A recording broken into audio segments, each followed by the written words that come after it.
You're listening to the Geekcast Radio Network of podcasts.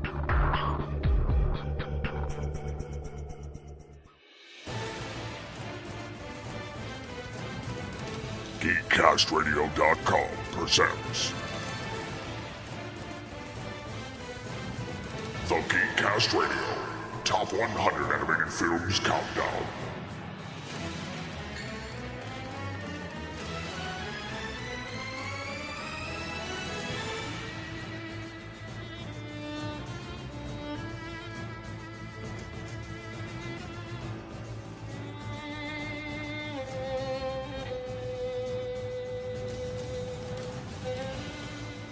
Hello, Gotham. Joker's back in town.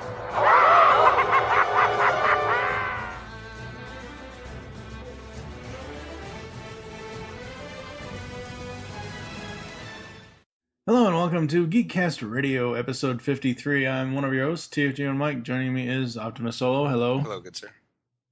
Steve Megatron. Hello. Hello. And Movie Revolt Dan. Hello. Hello, how are you? Pretty good, pretty good. Today we continue on with the countdown of our top 100 animated films. We are revealing numbers 80 through 61 in this episode. Any past business we need to get out of the way, Kev? I mean, most people, I'm assuming, have listened to the first episode, so they should know what we already counted down as far as 100 through 81. Just a few notes on that. You know, we did see a lot of variety. We saw a healthy dose of Disney. Saw a couple sequels, a couple foreign films, a couple anime films, some DreamWorks, a couple films from DreamWorks, a couple films from the DC universe. So we had a good start. Any reactions about the first episode before we move on to this next group of 20 from you guys? I think it was solid. I did like the fact that we had a big mixture of movies. A little disappointed to see my number 1 or 2 go down really early. Hopefully number 1 doesn't show up in this episode, but yeah, I think the cool thing was seeing how, yeah, we did have a lot of Disney, but there are a lot of random films in that episode that I wasn't expected to see, and I was surprised to see so many newer films. I'm guessing we'll see less and less of that as we go on. So. Yeah. I think one thing too, I was thinking about it over the week here, and just kind of also thinking back to the top 100 animated series countdown that we did, and I want to say if you were to classify each chunk in the first episode, which is always 100 through 81, that first set of 20, usually I think that ends up being those that might not be as widely voted on. It's not going to be the ones that are on, a majority of the list, but it's films that are ranked high by, a few people. So films that really resonate with some people and just might not even be on the radar for others. That's usually what you kind of get in that first 20. As you move into that second 20, 80 through 61, I feel like that's when you get more of the films. You start getting films that are on more of the list across the board, but not necessarily ranked as high. So it's more kind of like films that do make it on a lot of people's lists, but not the majority of them are ranking them real high. And then as you move up the list into those other sections, that's when you start to get both. You get a combination of both films that are on a lot of lists and ranked high by a lot of lists as you move up and up. So the first 20 kind of blending into this next 20, that's sometimes can be put on the list because a few people really like it, and we'll see less of that as we go forward. It almost becomes not mandatory, but it seems like it becomes almost a rule that you have to start being on a lot of lists as you get into the halfway mark of the 100 countdown. Mm. But yeah, I like the diversity we had in that first episode, and I'm looking forward to seeing reactions to other episodes as we go forward to see where we might start to see, if there are biases, if there aren't biases, if we're going to start getting a better idea of, like you said, with like the newer movies. Are we going to see all those just right at the beginning and then they fade away? Are we going to see certain companies just at the beginning and fade away? Have we seen all the sequels we're going to see? Stuff like that. So I'm interested to see how we go through here. I think, at least out of the classic films, Disney will never go away. They've made too many movies for them to just have what we had in episode 52 and then not have anything here or any of the upcoming episodes. So, Right. You just never know which one it's going to be, though.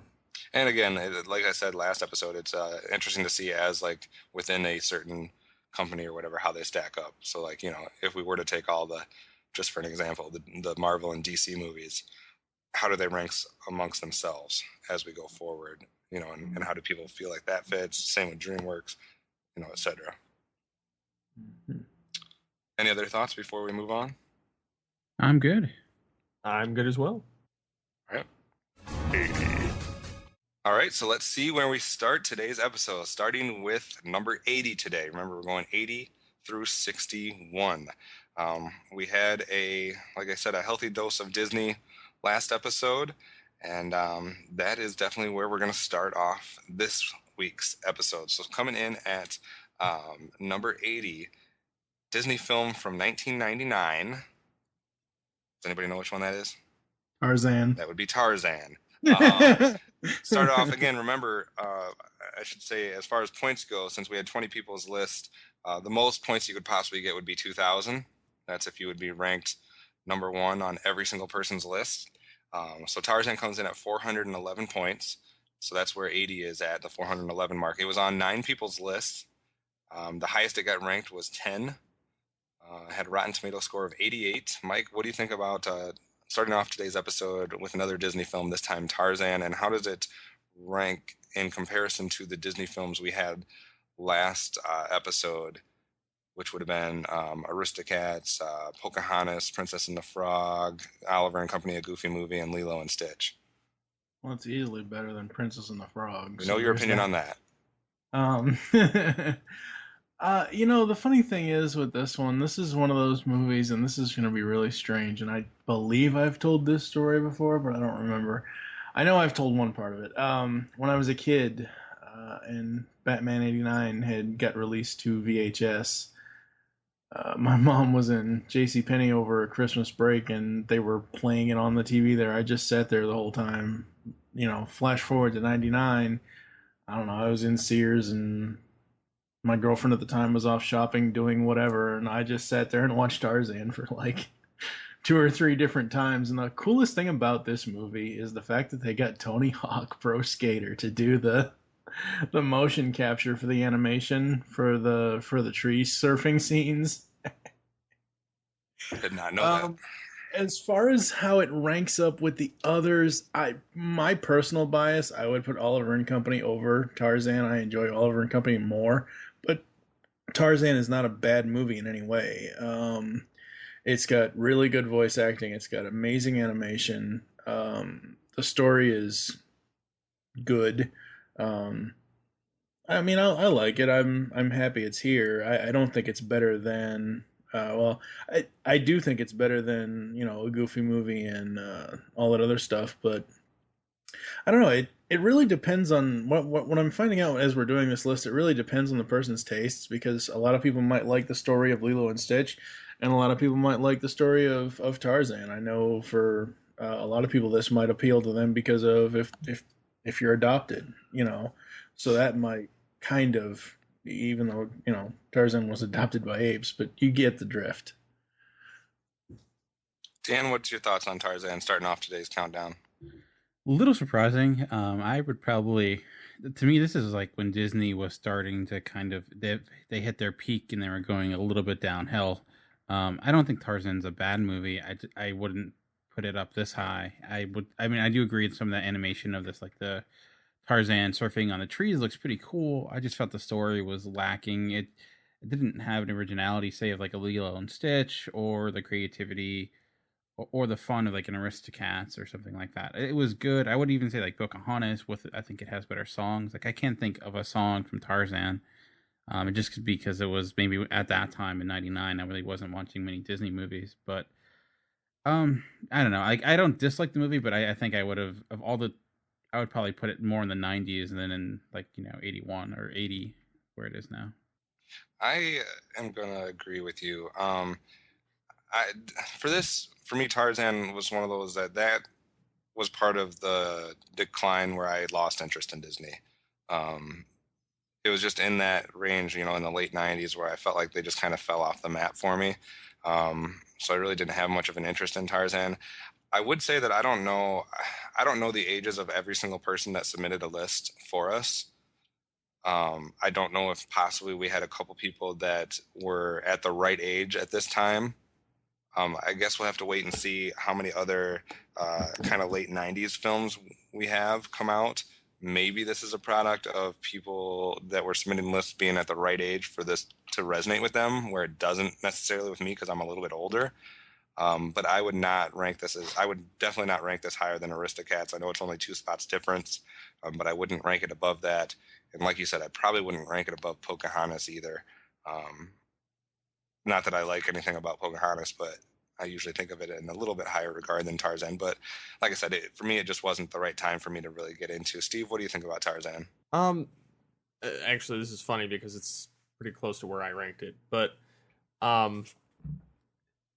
I like the film to some degree, only for the same reasons that Mike and Dan already listed, of animation, voice acting, and then they had I only remember one song from the soundtrack because it was in the movie, the "You'll Be in My Heart" by Phil Collins, but that's the only thing that really stuck with me from that film.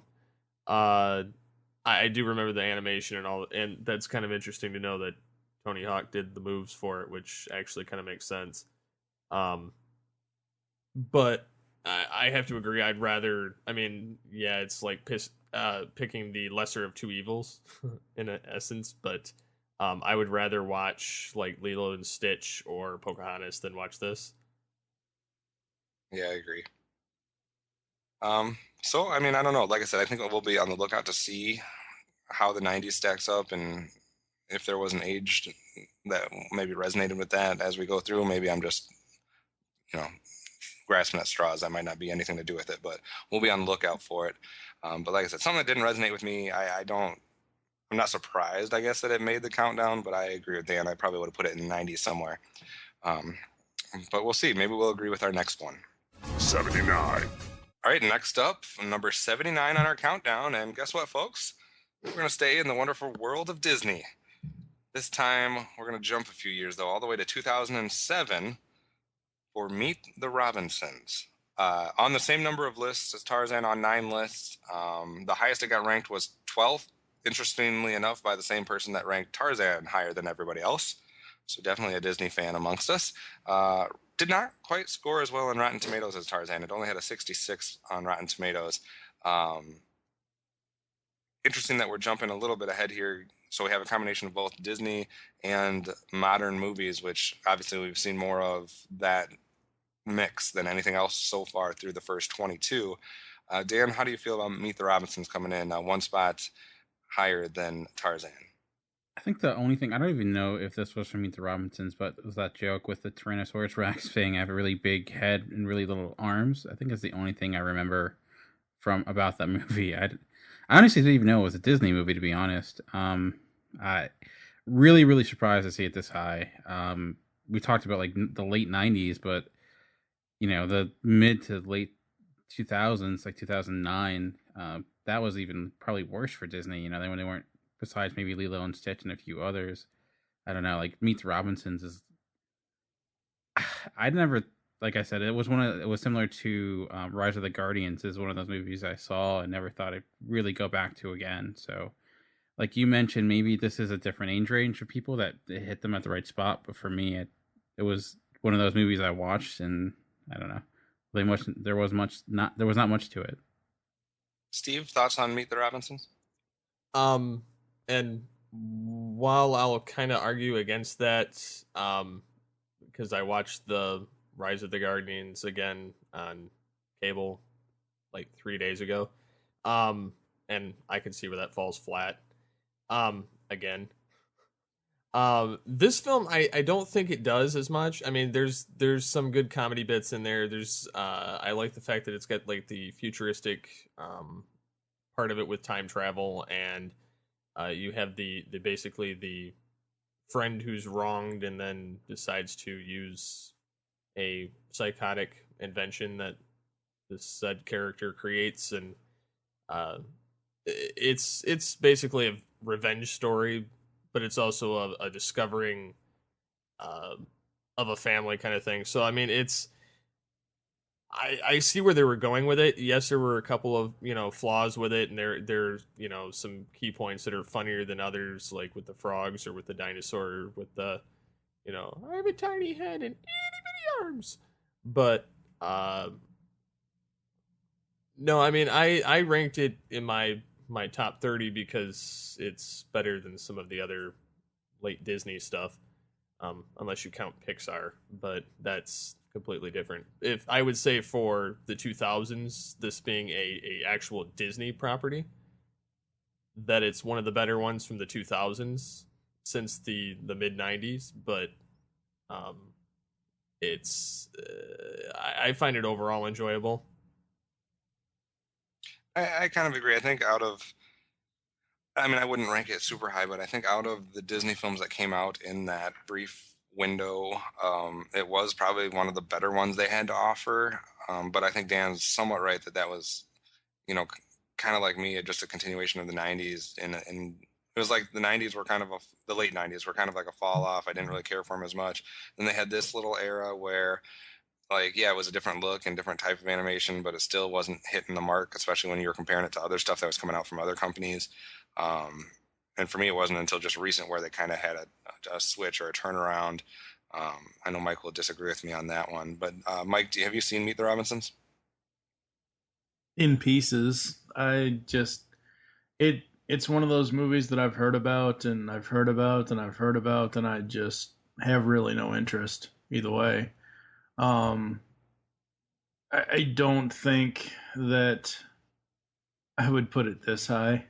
I would probably switch it with Dan's number 2.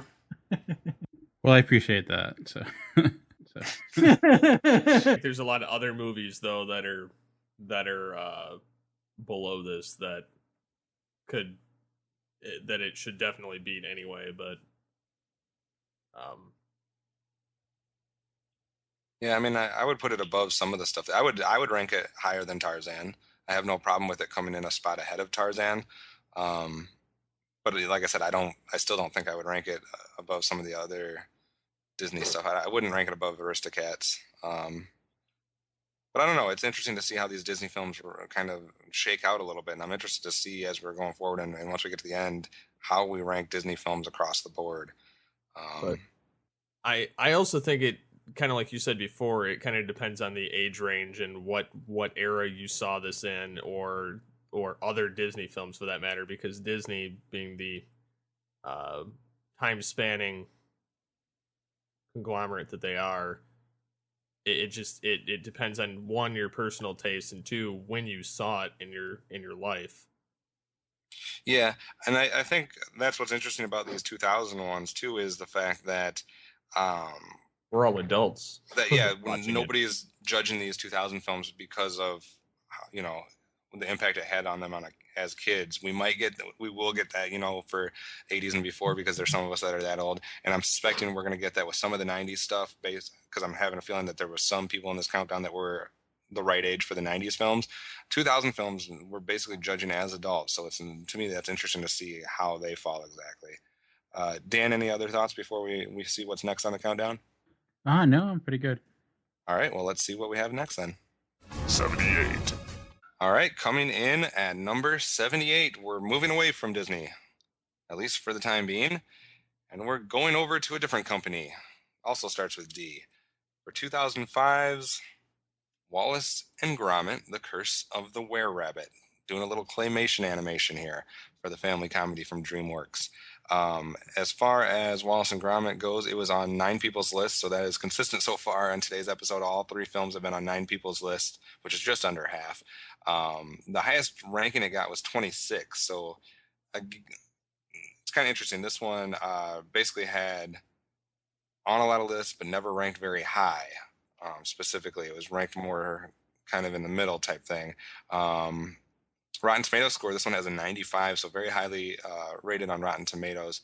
Start with you, Dan. What are your thoughts on the claymation film here?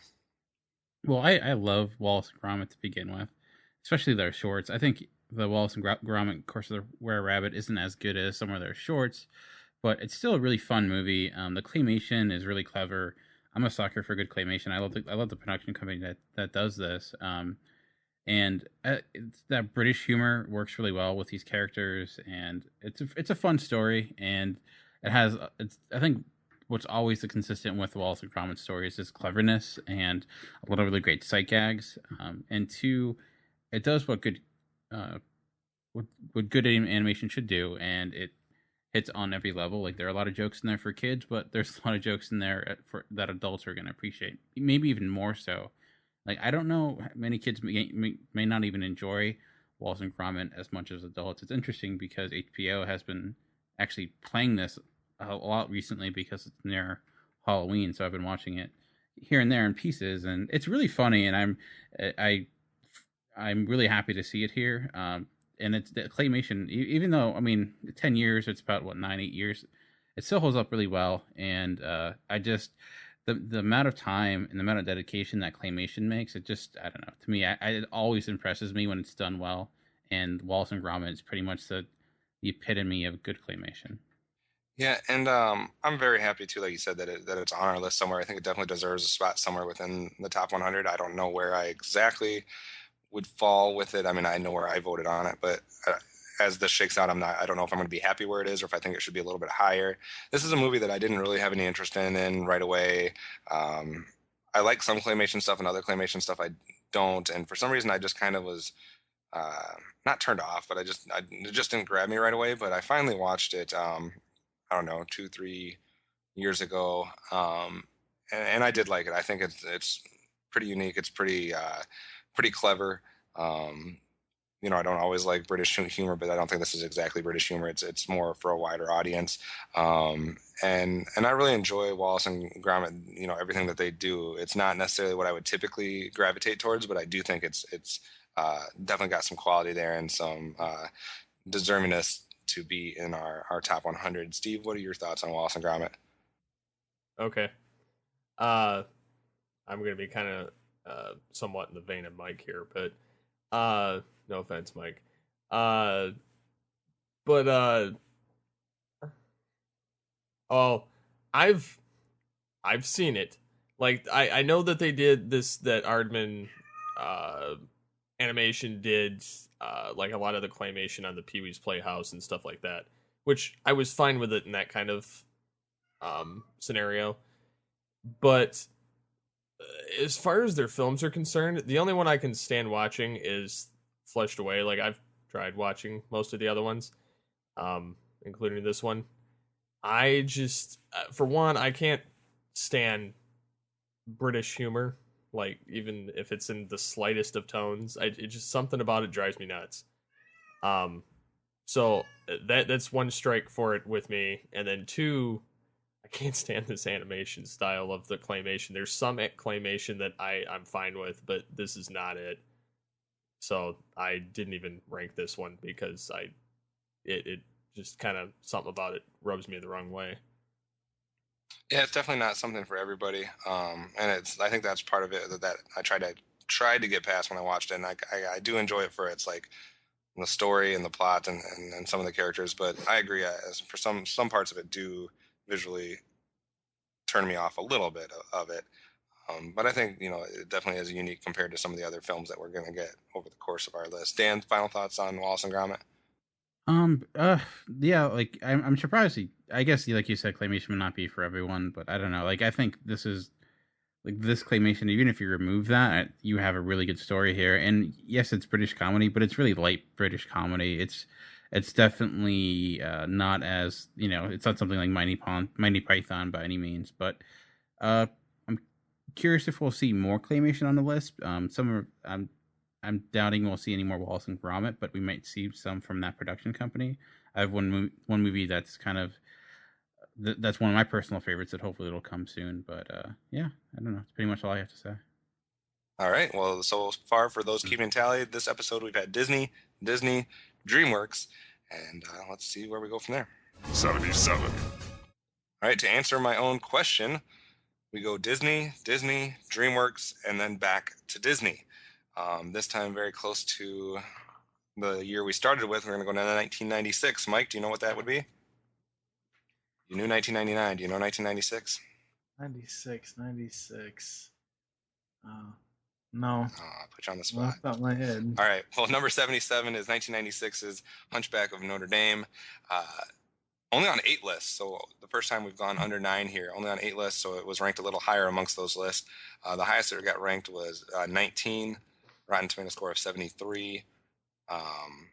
Curious, especially since it's only 3 years prior to Tarzan, how you guys feel it compares into Tarzan. It's 3 years earlier and 3 spots higher on our list. Mike, what do you feel Hunchback of Notre Dame, especially compared to Tarzan?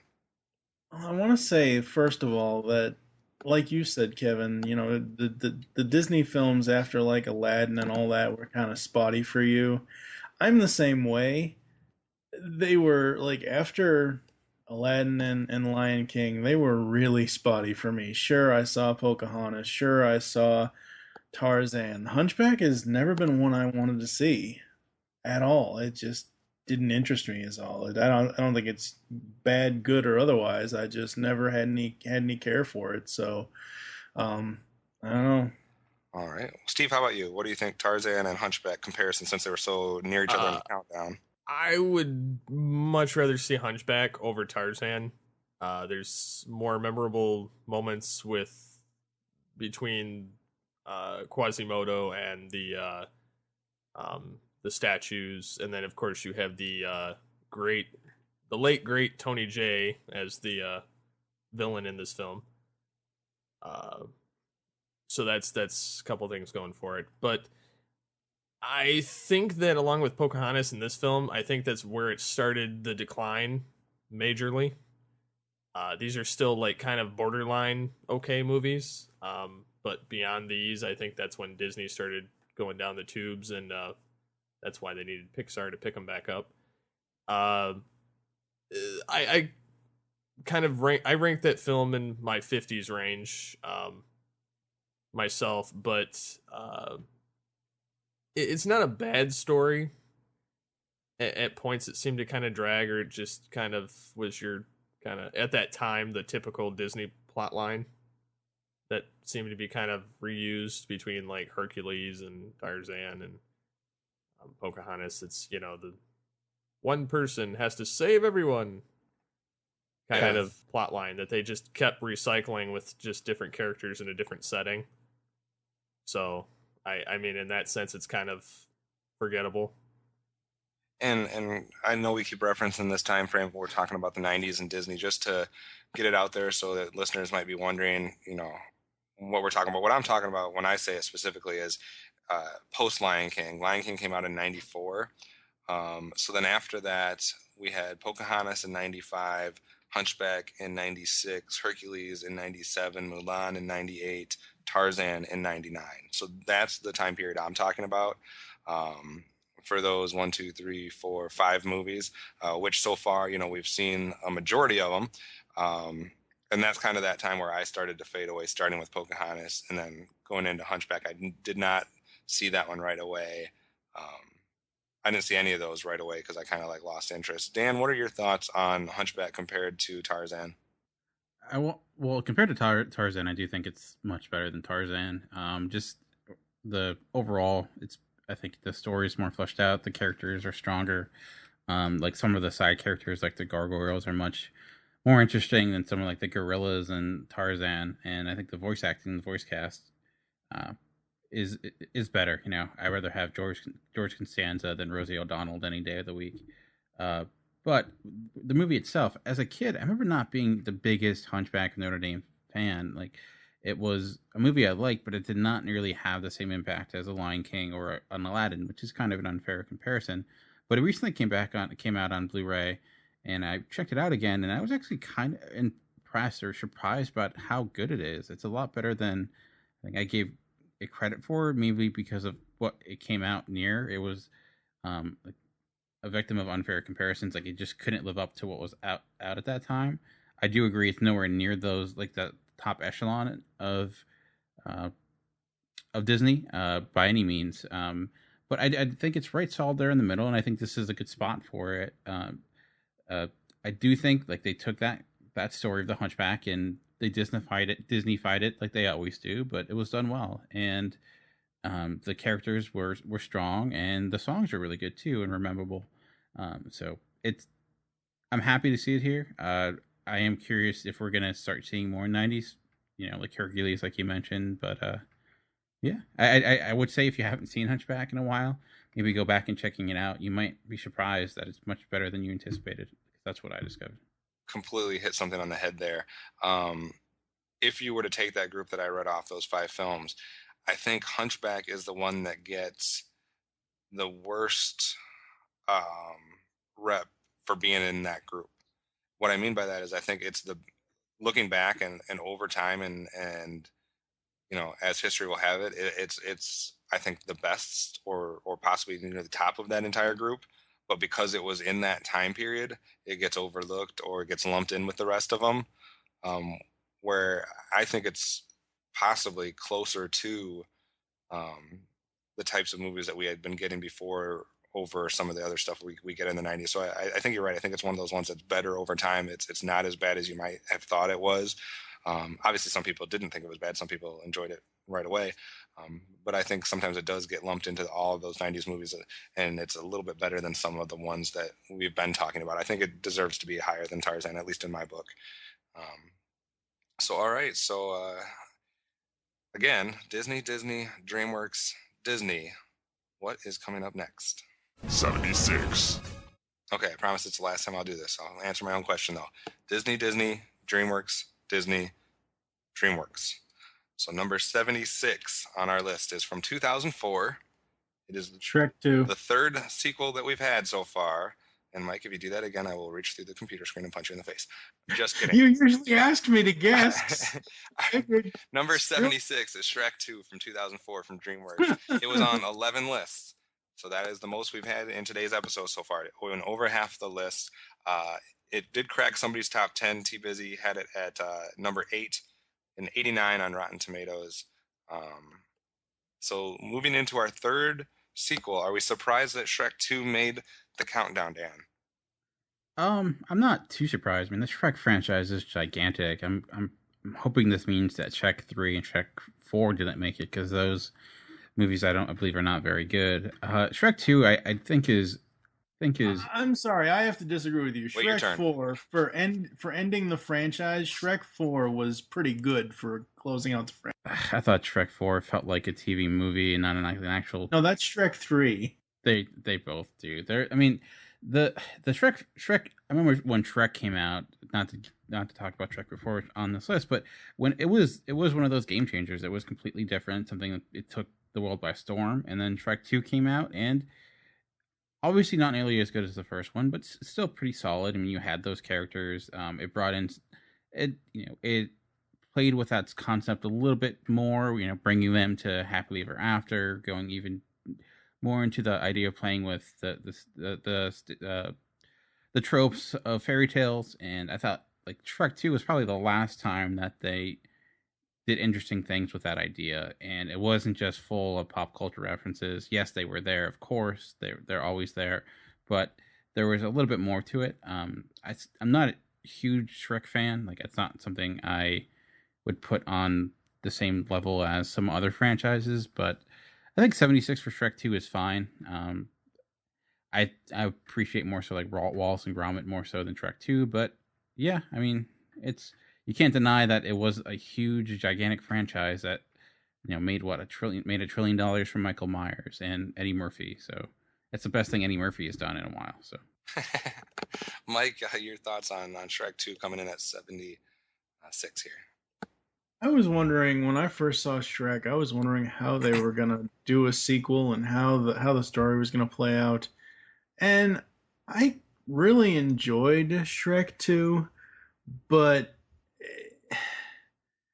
it really does play the cliches a lot, though.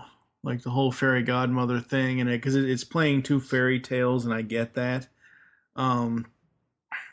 And I thought it was, I did think it had a lot of humor in it, especially when Prince Charming is like, Wait, what? She's already been rescued? What kind of story is this? um, but I'm happy to see it here. I don't necessarily. I will agree and disagree with Dan. Yes, I don't want to see Shrek 3 anywhere above this, but Shrek 1 and Shrek 4 for the beginning and the ending of the franchise, supposedly, because I haven't heard any news about a fifth film. So those two are really, really good because at least the fourth one I always thought put a better spin on Rumpelstiltskin than was ever told. Well, Steve, settle this here. How do you feel about Shrek 2 in comparison with Shrek 3 and Shrek 4? Um, I don't like the Shrek series very much. The first film was good, and then I feel like they progressively get worse as they go on. I think that they Yeah, I think that they start grading on you the more the films go on. I don't care if the fourth one is kind of it's separate on its own thing. It should have probably been just a TV special or something, and not Shrek 4 because technically it really didn't have anything to do with the previous three. Um, I mean, it did with the first, but I mean, again, it's not. It's like they're saying, "Here, we'll throw money in it. Here, make another one." Um, so I mean, in that sense, I don't particularly care for them past the first one. And as for the Eddie Murphy jab in there, he's always fond of making an ass of himself, literally. So that fits too. But no, I mean, I don't have a problem with it showing up. I mean, I hope to God the third and fourth one don't show up in here now. Um, if any of them need to show up, it should be the first. But again, I didn't vote for 2, 3, or 4 because I think the first one's the best out of the franchise. So Yeah, and looking at this through a different light here, looking at it compared to the other sequels we've seen so far, we've seen Despicable Me 2, An American Tail 2, and now Shrek 2. How do those three stack up for you, Dan? Wow. I this is probably nostalgia speaking, but I would probably say I enjoy Five Goes West more than Shrek 2. I just think as the Shrek franchise went on, it just became more and more self aware, and it was just in on its own joke. And Donkey, what started off as like a character that was a great side character, just became annoying and more annoying. But so I would probably say Five Goes West. I don't know technically if it's a better movie. It's just one that has a more soft spot in my heart than the Shrek franchise. And go ahead. Uh, I didn't vote for. There's only I think one franchise I voted for sequels to, and it wasn't Shrek. So I would say no. But I do think it does deserve one. But I'm not completely up in arms if with Shrek 2 being on here. I will be if Shrek 3 or 4 are. I think that'd be ridiculous. But Shrek 2, you could do much worse. And it didn't introduce the world to Puss in Boots, which is a really cool character. So Mike, as far as the sequels go, Shrek 2, American Tail 2, Despicable Me 2, thoughts? Despicable Me 2 beats them all, hands down. I can get behind Mike on that one. And without naming any films, without naming any franchises, without stating the obvious, we've seen 3 sequels. Does anyone expect to see too many more? Or are we almost done seeing sequels outside of maybe some obvious ones? we're nowhere near done with sequels. You're just nowhere near done. I said it before. Out of a lot of these film companies, Disney is the longest running film production company as far as animation goes. And they have too many films in their library. Like, if we were to, let's say, not that we did this, but next time for a top 100 animated films countdown, say we cut Disney off at like 1940, that would cut their stuff probably, or even if we cut it off at 1960, yeah, let's go there. That would cut a lot of their stuff in half. But since we included almost all of it, as far as not limiting the year of release, Disney's going to rule this countdown as far as how many it's going to have on the countdown. I was speaking of just strictly like sequels. One franchise I think is pretty obvious that we're going to see more of it. Maybe not necessarily Disney, but related to Disney in some ways. I don't know. Besides that, like I can't think of other franchises that we would see, other sequels we would see. I know Disney, like Mike said, Disney has a long history, but a lot of their sequels aren't very well regarded at all, by any means. I know we're getting more and more sequels now than we are. I could see more like spin-offs. Like we could see some more of those, like, I don't know, like the put other spin-offs to like Shrek franchises or other franchises. I don't think we'll see that many sequels. If we do, it's going to be limited, I would assume. Okay, well, that is the first 5 for today, and like I said, it's been all Disney and DreamWorks. Let's see if that changes with our second group of 5. 75. All right, starting here now with number 75 on our countdown of top 100 animated films, and we are finally starting with a company that does not start with D. No DreamWorks here, no Disney, no 2000s, no 90s. We're getting unique here, and I'm very happy. Starting off here with number 75, we're going all the way back to 1978 for the film. I hope I'm not the only one that has seen this film on the panel here. And that film is Watership Down, British film from 1978. It was only on 7 lists, but on those lists, it was ranked pretty darn high, including getting all the way up to number 4 on one contributor's list. 81 Rotten Tomatoes score. And Dan, I'm going to start with you. Hopefully, I think you've probably seen this, and then I can talk a little bit about it after that. Yes, I have. The Watership Down, the notorious PG movie that is still getting complaints to this day. It is. I think I read something that I think Watership Down gets more parent complaints than any other movie in history, because of if people have not seen it, it's about rabbits, but it is one of the most bloodiest cartoons for kids I think I have ever seen.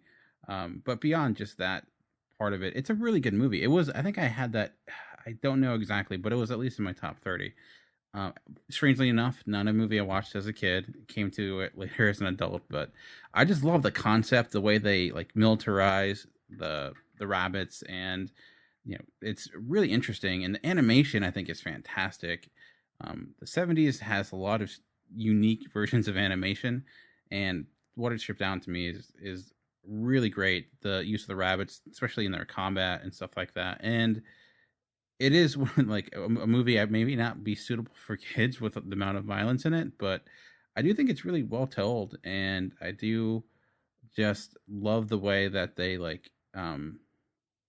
It's really it's a really heartbreaking story, but really uplifting at the same time. It's hard to say without giving like spoilers away. I know because a lot of people may have not have seen it, but again, this is one I think people can maybe discover by listening to this list. And if you have not seen it, like you can tell just by the number of people who've ranked it highly, it's a really well-made movie that deserves it. And I would say probably deserves to be higher than it is. Yeah, I actually do think it deserves to be higher. And for those that haven't seen it or haven't heard of it, you need to go seek it out and watch it. I don't care. Don't be, of the mind that, oh, it's just some British thing or it's some old thing or whatever. I have no interest in it. It's worth a watch. Most people will enjoy it that see it. Excuse me. Couple things here. Total film, which we'll reference more in our wrap-up episode after this is all down. They actually named Watership Down the 47th greatest British film of all time. That's not animated. That's the 47th greatest British film, period, of all time. And an interesting tidbit about this, the investors in the film received a 5,000% return on their investment. That's quite a stat there. Art Garfunkel and some great music within the series. But like Dan said, this is just a dark, mature, animated drama. And it's just interesting to watch. It's so unique. It's so emotional. Like it can connect with you on an emotional level. Some people might be, you're going to hear some British accents and, the animation might not be what a modern audience is used to, but this is high quality animation here. This is something that is completely unique compared to anything else that I think we'll probably see. I'm not saying there's not other unique films, but there's not going to be another film on the countdown, I think, like this one, or that can compare to how this one is. Dan, can you think of any that compare to this one? I was actually thinking a good comparison. I don't know if it'll make the list. Would be like Animal Farm. just because they're two movies that are very mature. I don't think Watership Down is nearly as has deep of an allegory as Animal Farm, and I think Watership Down is probably better just because the animation is stronger and it's more fleshed out. And I think the story holds up. Like the translation of Animal Farm to book to movie wasn't the greatest compared to Watership Down. I don't know if Watership Down was a book or not, but I could see it being one. But yeah, I don't. It's hard. It is unlike anything, and it it has a tone that you're not really expecting, and one that I think you could not make today. I don't think you could make this movie today, the way they did back then. So, but yeah, it is unique. It's probably one of the most unique films we've had on the list so far. Mike or Steve, have either of you seen this one? Nope. Nope. All right. So I'm just happy that we broke the Disney DreamWorks fix there for a while. Definitely a unique film to start this next group of five, and interested to see what reactions are going to be as we move into number 74. 74. Definitely doing some time travel here, going from 1978 all the way up to 2007 for number 74. Talked about Watership Down being somewhat unique with the last one. I guess this one's unique as far as we haven't seen anything quite like it yet on the countdown. I'm going to have some interesting things to say about this one that I think people are going to disagree with me. But number 74 on the countdown is 2007's TMNT. It was on 9 people's list, just like kind of this half of the first ones that we were talking about there. As highly ranked as number 27. So nobody ranked it super, super high. Mike, you were the one that had it the highest. It may be in the contest for the lowest film on our countdown as far as Rotten Tomatoes goes. It only gave it a 34. I don't know if we've seen anything that's been lower than that. I'd have to go back and look. Mike, what's your opinions on TMNT coming in here at number 74? It's a really good film that's loosely based or continues kind of the storyline and plot lines from the 2003 animated television series.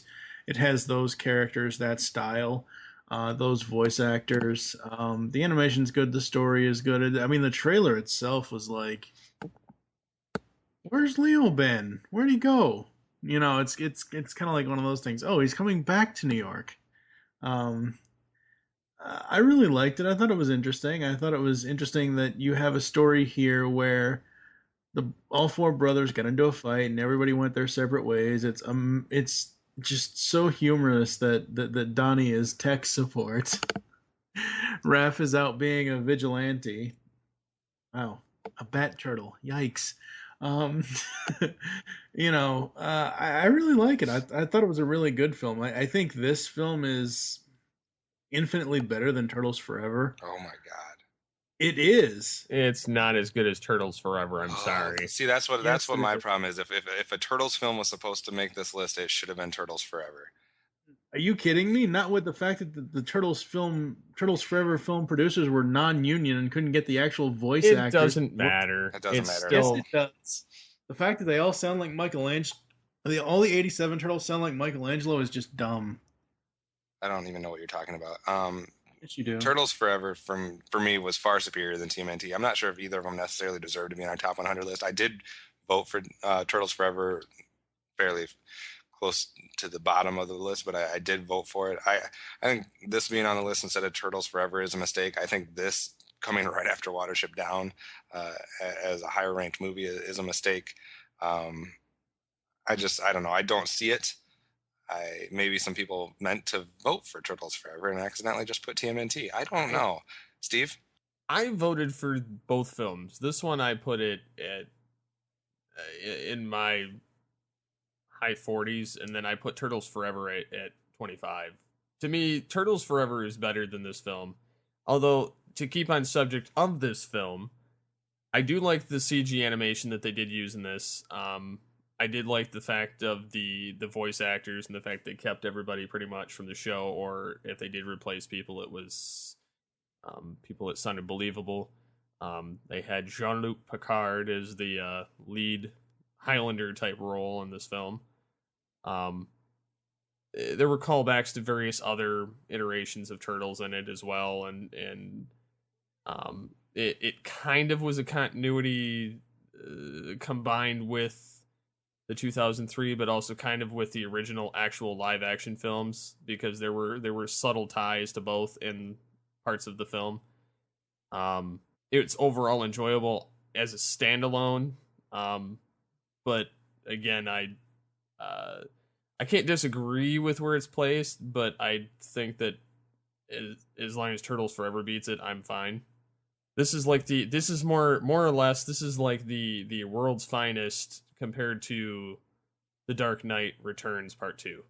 It's the same type of argument here. Oh my God! Did you just compare Turtles Forever to The Dark Knight Returns Part 2? Okay, yes, the story in Turtles Forever is amazing. I'm saying in terms of our previous argument we had in the last episode, I'm saying that's how I'm comparing them. I'm not saying that it's the He's same. not comparing type the of movies at all. It's not the same type of level of Dark Knight Returns Part 2, because that is infinitely better than all of the other three that have been named. But yeah, I'm just saying in terms of the Turtles ones. I was just checking. In terms of the Turtles ones, Turtles Forever beats this one on those principles alone. Dan, any thoughts on the Turtle franchise? I mean, I love the Turtles as a kid, but I'm not nearly as big into it as you guys. I guess I didn't. I'm not a big fan of TMNT. I saw it. I've watched it. I just don't dig the animation all that much. I guess similar to how Steve doesn't like the claymation for Wallace and Gromit. I just found this. I mean, I love CGI animation or computer animation. I just found the animation in TMNT very stiff. Like the movement was just awkward. I thought the story was kind of corny. I know it's a cartoon for kids. I understand that, but I don't know. Like, I loved the live action movies, and I just thought that would be, to me, that TMNT is just like, okay, I felt like more of a desperate attempt to keep that franchise going during that time. I don't know. I would not nearly put it up this high by any means. I honestly never even heard of Turtles Forever, so I can't have any comment on that debate. But regarding this movie in particular, I'll be honest, I'm not a fan. So the reason Turtles Forever resonates more with me is because of the concept that they did there with basically what they did is they had all the different versions of the Turtles within the same movie. So you had the 1987 more, comical, as some people would call it, versions of the characters interacting with the 2003 version, interacting with the actual comic book versions of these characters. So it's just kind of interesting to see the interaction of those. That's what I kind of found interesting about it. okay. But yeah, I wouldn't put TMNT anywhere this high. Yeah, I mean that concept does sound interesting. I just never watched the movie, so I can't give an opinion on it. But yeah, regarding TMNT, I think this is where some of the geek biases comes in, which is part of why we do this. But yeah, I don't know. I'll be interested if that other movie comes up, because maybe I'll have to check that out as well. So, and it's going to be interesting too, because this is kind of, I mean, I know some people might make an argument that some of the DC stuff that we've seen or whatever is based on cartoons, but it's more so based on the comic books. Obviously, this is, for what I see as we've gone through here, and we're on number 74, the first time that we've seen a film that's basically coming out of what was originally a television cartoon. And there's been plenty of films based off of cartoons over the years. I'm interested to see how many will show up on our countdown and how those will rank amongst each other. So that might be something to look out for going forward too. So let's see what's next. 73. That's right. We have had 4 films now in a row without seeing anything from Disney. Number 73 is from the year 2000. And it is another entry from the DC universe. And I'm afraid to go any further for the reaction that we might get from one of our panel. Number 73 is Batman Beyond: Return of the Joker. It was on 8 lists, had 451 points, has an 86 Rotten Tomato score, and it is our first film in our top 100 that we are seeing that was ranked number 1 by one of our contributors, and in this case, one of our panel members. Steve? Damn it! E3, are you effing kidding me? Oh my God. Yeah, that was a late reaction, or I don't know what you're reacting to. I and I know that you have to be kind of a superhero fan. I understand that. And I will argue this was kind of a toss up between my number two. So I mean, even then, it still bothers me. Um, this film to me is important on multiple levels. One, it continues the Batman Beyond mythos and the only film that it was going to have. This was actually supposed to be the second DCAU animated feature to actually hit theaters, which I think it would have resonated better had it went to theaters rather than going straight to DVD. But at the time, it was when it was coming out, there were certain reasons, and I can't remember off the top of my head, but that it never made it to theater. I think it had to do with something of the blood and some of the level of it was some of the violence and the censorship that they were going through. Like for instance, there's an edited copy of this film and an uncut version, which one features the blood is instead of the blood and the writing is like a off purple instead of red. And there's differences in how they kill the Joker in the flashback scene.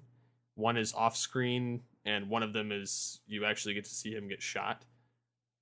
So there's those two differences with it as well. But I think that it's like the last hurrah for the Joker, kind of explaining what happened to him in the animated series and through Justice League and through into Beyond. But it also ties up a lot of other loose ends, such as the younger Robin, Tim Drake, and explaining some of what happened back in the day and giving reasoning behind a lot of it. But it also added the interesting twist of having the Joker return via a bio microchip, which was implanted on a character in the past. So I mean, in that essence, I find this to be very, very interesting, and it's very, very dark for the DCAU. I think this is also part of how it ended up getting well on its way into a lot of the later DC animated universe films that they started doing shortly thereafter. So, but yeah, I'm kind of hurt to see that it's not, at least in the top 50. Our first number one has fallen. But you're not alone because Mike had this ranked number two. Yes, exactly. And what you didn't hear, listeners, and it's a good thing you didn't, is I was on mute a minute ago when Kevin announced this. I actually just hit my microphone against my desk, got up, and walked away. Because I'm sorry, at 73, this is just so wrong. It's at least top 40 because of the animation style, because of the voice acting, because of the storytelling, everything about this movie. Even as Steve already mentioned, the connections between, Bruce Wayne, Batman, and what happens here, it's just so damn good. As far as the censorship stuff, I could have sworn, I think it's either in the commentary for the film or it's on one of the other DCAU DVDs that Bruce Timm had said that they were doing multiple shows back then. They were like wrapping up on New Adventures. They were starting Static Shock. They were working on Zeta Project for the spinoff from Batman Beyond.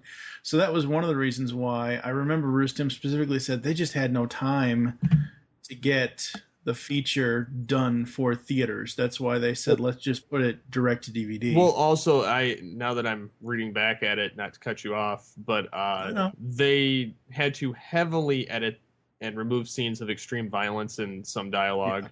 Yeah. I guess it had a PG-13 rating, which is why they had to cut it down. Yep. To me, this is a good example of what I was talking about before. I think the first third of the countdown, we get to see films that are very highly rated by a handful of people that they're responsible for getting it as high as, you guys ranking it 1 and 2 helped to get to the spot that it was, but that since it's not on a majority of the people's lists, that's why it falls into this third of the countdown. It's not until we get to people, where there's a consensus across the board in the second third, where we'll see that. It's kind of the same situation that we saw with Wallace and Gromit, or like a movie like Watership Down. You guys never seen Watership Down, so you guys obviously didn't vote for that. Some people don't like claymation, so they didn't vote for Wallace and Gromit. Take me, for example. I don't have a single Batman film on my top 100. I've never seen any of them. So it's that situation. We had 8 people that ranked this one, ranked it pretty high. Dan, what is your thoughts on Batman Beyond Return of the Joker? I'd love to play devil's advocate here with Steve and Mike, but I don't disagree, because I love Batman Beyond Return of the Joker. It was where we saw Terry McGinnis kind of come into his own and fully become Batman. It was a great way to end that series, or just bring it to a head. And it's one too that gets better with the Justice League Unlimited, because it even ties into that as well with different aspects, and using in the like calling back with the technology and stuff like that too, of how Joker was able to be reborn. I don't know if I would put it as high as Mike and Steve did. I think I put it in. I'm not sure exactly. 40s or 50s around there, because I do really love it. I do think, like they mentioned, the animation is really solid. Even though it is like a direct-to-DVD release, it has an animation of a theatrical release. I don't think it's as such, like, if you look at this, and the big comparison would be to like Mask of the Phantasm, I don't think it's as big of a step up as that one is, compared, if you were to compare them. But it is a really strong story that gets into some really interesting ideas, and gets into the mythos of Batman in new and interesting ways. So I do love it. 73, I do see the argument of saying this does belong in the top 50. I don't know if I would say top 10. I think there's a lot better movies. I said top 40 at least, but I could see that I do think there's an argument there for top 40 for sure. But what I find most interesting about this placement, of all things, I thought this list, after we started with last episode and we had World's Finest and we had Dark Knight Returns Part 2, that we would have too much of a superhero bias. But with this coming in 73, maybe that won't be the case, and maybe won't have a huge superhero bias with this, compared to maybe with like the cartoon series one, top 100. But again, I do love it. I think it's a great movie, great voice acting, and that series is just so spot on. So I think we're about to have an interesting discussion. 72. All right, it's time to let the discussion of the past entry continue, in a way, I guess, because we're going to stay in the DC universe here.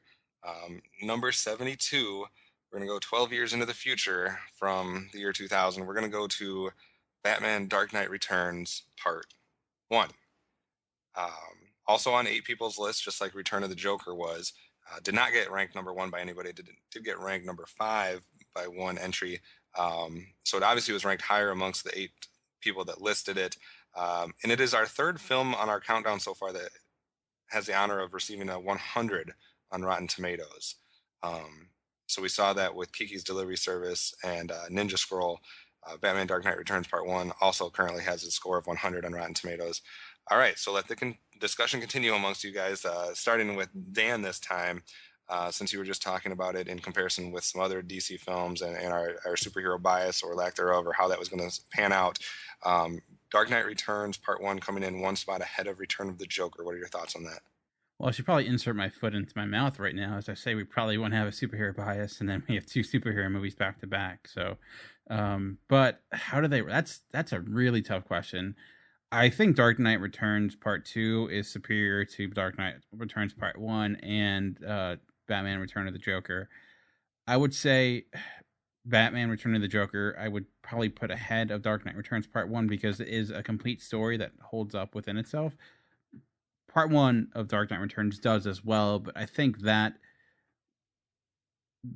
the main crux of that story, it's almost like a prologue into the better story that you get into with Part 2.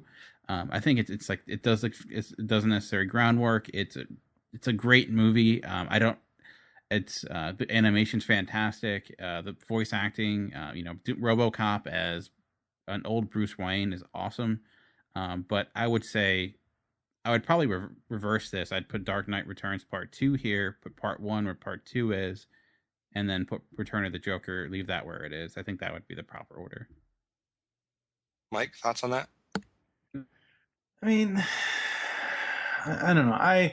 I liked part one when I watched it. I thought it was a really cool movie. I think the creepiest part out of the whole movie is the fact that Yakko is one of the stalkers. Slice and dice. Yeah. Like Rob Paulson voices one of the criminals, and he just does a really like, you have never heard of Rob Paulson like this. If only to hear this voice, Kevin, you need to watch this movie. I'm telling you, it's gonna creep you the hell out. As far as the placement goes, like I said last time, I haven't seen part two yet, so I really can't argue about where part two should be. As far as beyond Return of the Joker and this, flip flop them. In my personal opinion, flip flop them, because Return of the Joker was 10 times better than Dark Knight Returns Part 1. What about if we're looking specifically at the two Dark Knight Returns, Part 1 and Part 2, because we had Part 2 at 81, and now we have Part 1 at 72, so they're about a 10 spot difference. Should they be that far apart from each other, and should they be in the order that they were in? Is Part 1 a better film than Part 2? Steve, you'd have to answer that. I don't think it's two different sides of the coin. Like, you have a lot of kind of working up to things in Part 1, whereas Part 2 is the payoff for Part 1. So it's almost kind of wrong to even have them separated. Yeah, because they are meant to be, even though it is Part 1 and Part 2, they are not. It's basically a two-part episode, really. I mean, if you think it's the equivalent of, a lot of, Part 1, Part 2 films that are out there anyway. But it's the first part. There's not really. I mean, there's a little bit of action, but there's not really a lot of action. It's a lot of the setting up for the second film, which the Part 2, I will say hands down that is infinitely better than Part 1, but it's also showing where everybody's at in their life and what's going on that leads them into the Part 2, and how they all end up, whether it be the Joker, Superman, Batman, the police commissioner that replaces Gordon, and everything else. I mean, there's all these different characters that are getting an evolution through the two films, but again, I still think that Part 2 is infinitely better than Part 1, and Return of the Joker should have been higher than Part 1, or at the very least, Part 1 and Part 2 get flip-flopped. And just so everyone knows, and most listeners might know this that pay attention to the DC Universe animated films, the only reason why this adaptation got split into two films is because of the fact that The Dark Knight Returns is such a large scoping story. That was one of the things, going behind the scenes here a bit, Kev, when I told you that I don't think they should be separated. It should just be one film that's ranked on the countdown, because they're not two separate entities. As Steve said, one is the setup, the other is the payoff. And I don't know. You can't mix and match these because they're not two different things. Yeah, I disagree with that, because I think you can. Like, I would say, like, Dark Knight Returns it's the same situation you would have with, like, Batman Begins and Dark Knight. It's that same type of issue or situation. One sets your foundation. One establishes universe that you're in. It sets in the characters in motion. It brings in the origins. It brings into where the characters are going, and then we see that a lot with all comic book sequels. Spider-Man 2, X-Men 2. After you get the origins. Let's get them. Just because if they would have named those different, I don't think we'd be having this discussion. If they would have just named it Dark Knight Returns and then Dark Knight Returns 2, we'd be treating it just like a sequel instead of like two parts. But because of the way that the story is structured, the way they adapted it from the material, it's not a two-part story. It's one story that they could not. They didn't want to just try to trim it to fit the 70-minute direct-to-DVD feature. They wanted to be able to tell the whole story. I can get both sides of the coin here, because again, I can see where it would be, for instance, just throwing this out there, like for instance, the last Harry Potter film or something like that, where they split the movie in two. I can kind of get that in a sense that that's one way that people could see it, but I could also get the way Dan's saying it that it is, the typical setup and then payoff, like Dark, the Batman Begins and Dark Knight. I mean, it can work both ways in essence, because even in Batman Begins they show the Joker card at the end and it leads you right into the Dark Knight. So I mean, again, it works both ways. It just depends on how you plan to portray it. But I think that part two, story wise and pacing and everything else, I think that's infinitely better than part one. If you look at it this way, like with part one, there is an arc there to that story that is established. You have, a 3-act structure that is complete by the end. If you were to make part one and you were to end it there, yes, you do kind of leave it a cliffhanger with how it ends, but it is a complete story, and it wouldn't be like just like hitting the pause button and then starting over again. So I mean, obviously that they are very connected and they are within they're adapting the same novel. But I think so. I mean, I think the bigger argument here though is where exactly are these properly ranked, or do all these deserve to be on the list? And I would say part two does deserve it. I think just for variety's sake, I probably would say not to put part one on this list, because I think part two is all you really need. And then I think part two would probably be higher, but maybe some people haven't had the opportunity like Mike to see it yet. So that's the reason why part one is outranking this. But if you do this list, I mean, you're going to have this for a lot of movies, but if you do this list 5-10 years ago, I'm pretty sure part two is going to outrank it. It is like the Empire Strikes Back to the Star Wars. It's that sequel that completely is enhanced compared to the first one. I mean, not that the first one's bad. It's just has the opportunity, because of what is established in the first one, to be a better movie. And I mean, you couldn't get that Superman Batman brawl in part two if things weren't done in the first one to kind of set the pieces in place to explain why that fight would need to take place. So I have nothing more to add. You basically said everything. Okay, real last thing before we move on here. Without naming any names or any titles, how many more Marvel or DC movies should we see on the countdown, given the fact that of the ones that we've seen so far? Start with Mike. How many should we see based on the fact that we've already seen now Dark Knight Returns Part 1 and Part 2, Return of the Joker, we've seen World's Finest. Are we done? Are there ones left without naming any? It depends on what they are and where they rank, really, because certain ones are better than others. The funny thing is, we haven't had any Marvel animated movies on this yet. It's all been DC, because DC excels at animation, and Marvel excels at live action. Yes, well, there is that, and there are some really cool Marvel films, like the Hulk versus films were pretty cool and stuff like that, and like Planet Hulk was damn cool, but Marvel in general doesn't. They're more focused on live act. It's really funny with those two companies. Marvel is more focused on live action. DC is more so focused on animation. Yes, I know there's this whole big hubbub of Batman versus Superman and potential Justice League and all that stuff in the future, but they're two very different companies when it comes to films, both in animation and live action. Dan, without naming any names, should we see any more Marvel or DC films on the list? Well, the keyword being there should. Could only think of one DC at this point in the list, considering what we've named and how far we are. I could only think of one DC movie that we should see.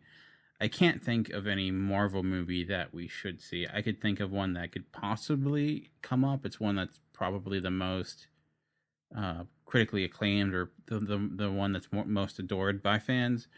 from their line, but I think we should only see one more DC movie. But with my track record lately, I don't want to give any predictions because it seems like I might be wrong. So, Steve, do you agree with Dan or not? No. I think we'll see probably 3 to 4 more DC animated films, without naming them. As for Marvel, like I don't know of any really. I mean, I know of like 2 or 3 that they've done, but DC is like it's like Disney to DreamWorks. I mean, it's Disney beats DreamWorks with a shovel, and these, or Disney beats DreamWorks with a shovel, and DC beats Marvel with a shovel. So I mean, it's kind of again that same kind of road. I think we're going to see more DC than we are Marvel of anything in this list, superhero wise. All right, well, you'll have to stay tuned and see which one of these gentlemen is right, and what will we see, if anything, from Marvel or the DC universe.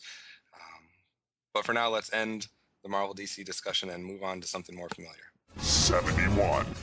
That's right, there's not too many spots left in the 70s. Number 71, and I almost need to put my foot in my mouth, even though I didn't necessarily comment on sequels, but this is one that I completely forgot even was a sequel. So I guess we will have another sequel on our list, and it comes in at number 71, and that's 1990.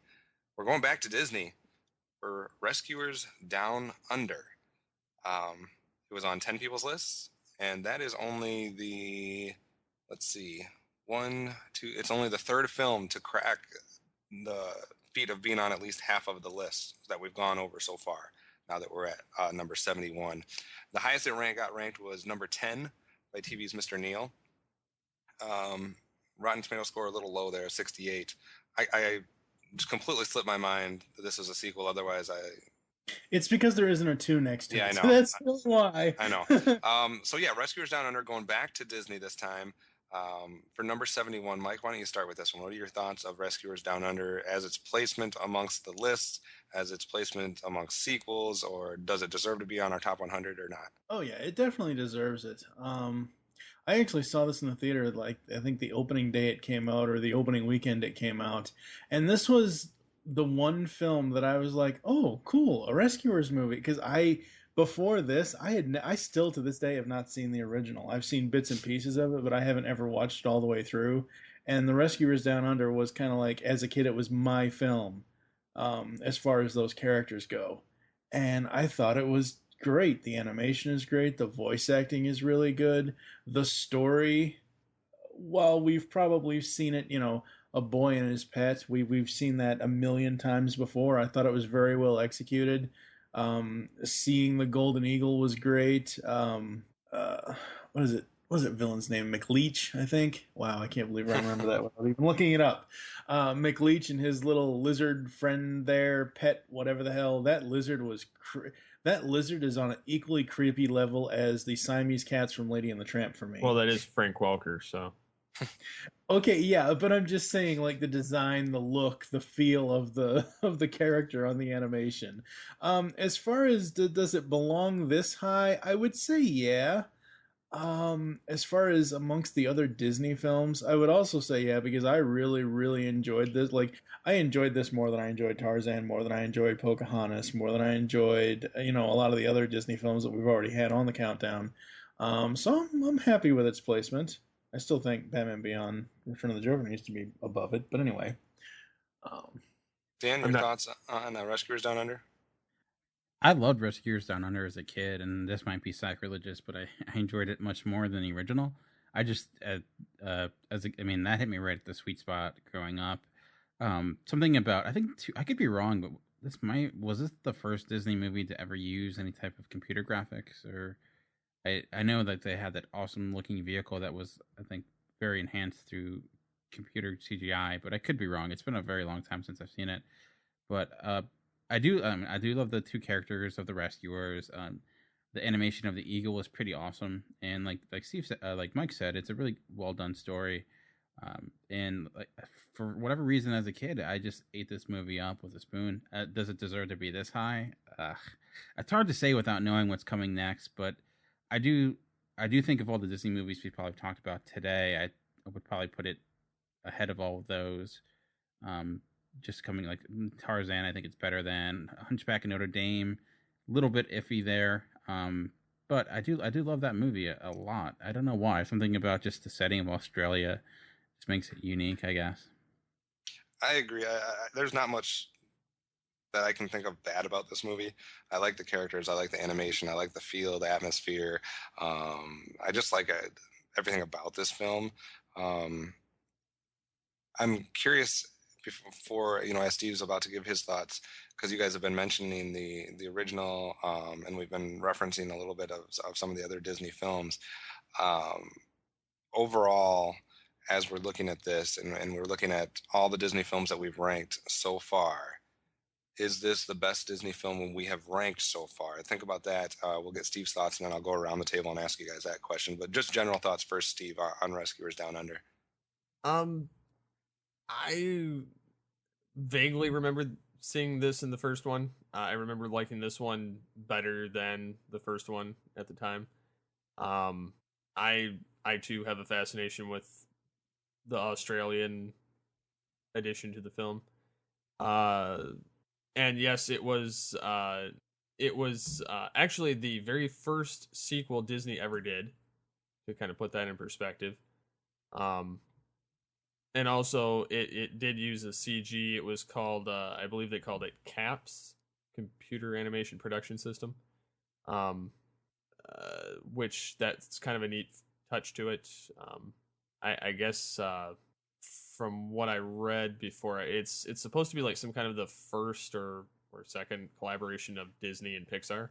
So that actually kind of makes sense that they ended up buying them. Um, but yeah, it's I remember the voice acting being pretty cool. I mean, you've got Frank Welker, you've got John Candy, you've got Newhart in there. I mean, you've got it's and then the plot of it's just being in Australia. That's kind of a cool thing altogether. So I mean, it's there's this spot where I still remember liking it, although I should probably go back and watch it again to remember why I still like it. Um, but yeah, Also had Ava Gabor in there as that was pretty uh, famous as casting wise. George C. Scott as McLeach. So yeah, there was definitely some interesting voice acting. Um, Going around the table real quickly, starting with Mike, is this the best Disney film we've rated so far? Yeah, I'd have to say so. As far as everything we've already talked about, yeah, it really, really is. Dan, what do you think? Is it better than all the other Disney films we've talked about? I have a soft spot for James and the Giant Peach. So I do really like that. I mean, it's not traditional and Disney animation. Just I love that story as a kid and how they translated that to stop motion animation. I thought it was wonderfully done. Also really like the Aristocats too. So I probably put that a little bit ahead of Rescuers Down Under. But besides that, I think yes, I would probably put this above all the other Disney movies we talked about. Yeah, and I kind of agree with that too. I think I had Aristocats ranked about 4 spots higher than Rescuers Down Under. Um, I did have, one of the other sequels we talked about already, Five Goes West. I actually, if we're just talking about sequels, I actually have Five Goes West ahead of Rescuers Down Under. Um, but I'm crazy because I also had Land Before Time 2 also ahead of Rescuers Down Under a little bit. I don't know what it is about that film. Anyway, Steve, is this the best Disney film we've talked about so far, or what should be higher than it that we've already talked about? um, I don't know. That's kind of difficult. Uh, I mean, I still have a liking for like the Meet the Robinsons and stuff, but I mean, I don't have a problem with where it's placed. Also, Dan, quick question for you here, and the others can chime in as well. Um, okay, so we have Rescuers Down Under at number 71. Do we see the Rescuers on our list or not? Hmm. That's tough because based upon what we've been seeing so far, with a lot of the late 2000s Disney movies, a lot more than I was expecting. I'm thinking no, because I'm thinking maybe that is one that for a lot of people is off the radar, we talked about how a lot of people don't even realize this was a sequel. So I'm going to say no. I'm going to say we don't see it. Mike? Nope, because like as I said before, like I didn't even know there was a first. I thought this was the first film. Again, it's one of those things where one of the first times, one of the only times, to my knowledge, at this point in time in 1990, that Disney had not used a Roman numeral or a number two. Yeah, we'll definitely have to wait and see, because I think a lot of people will rank this one ahead of the original one.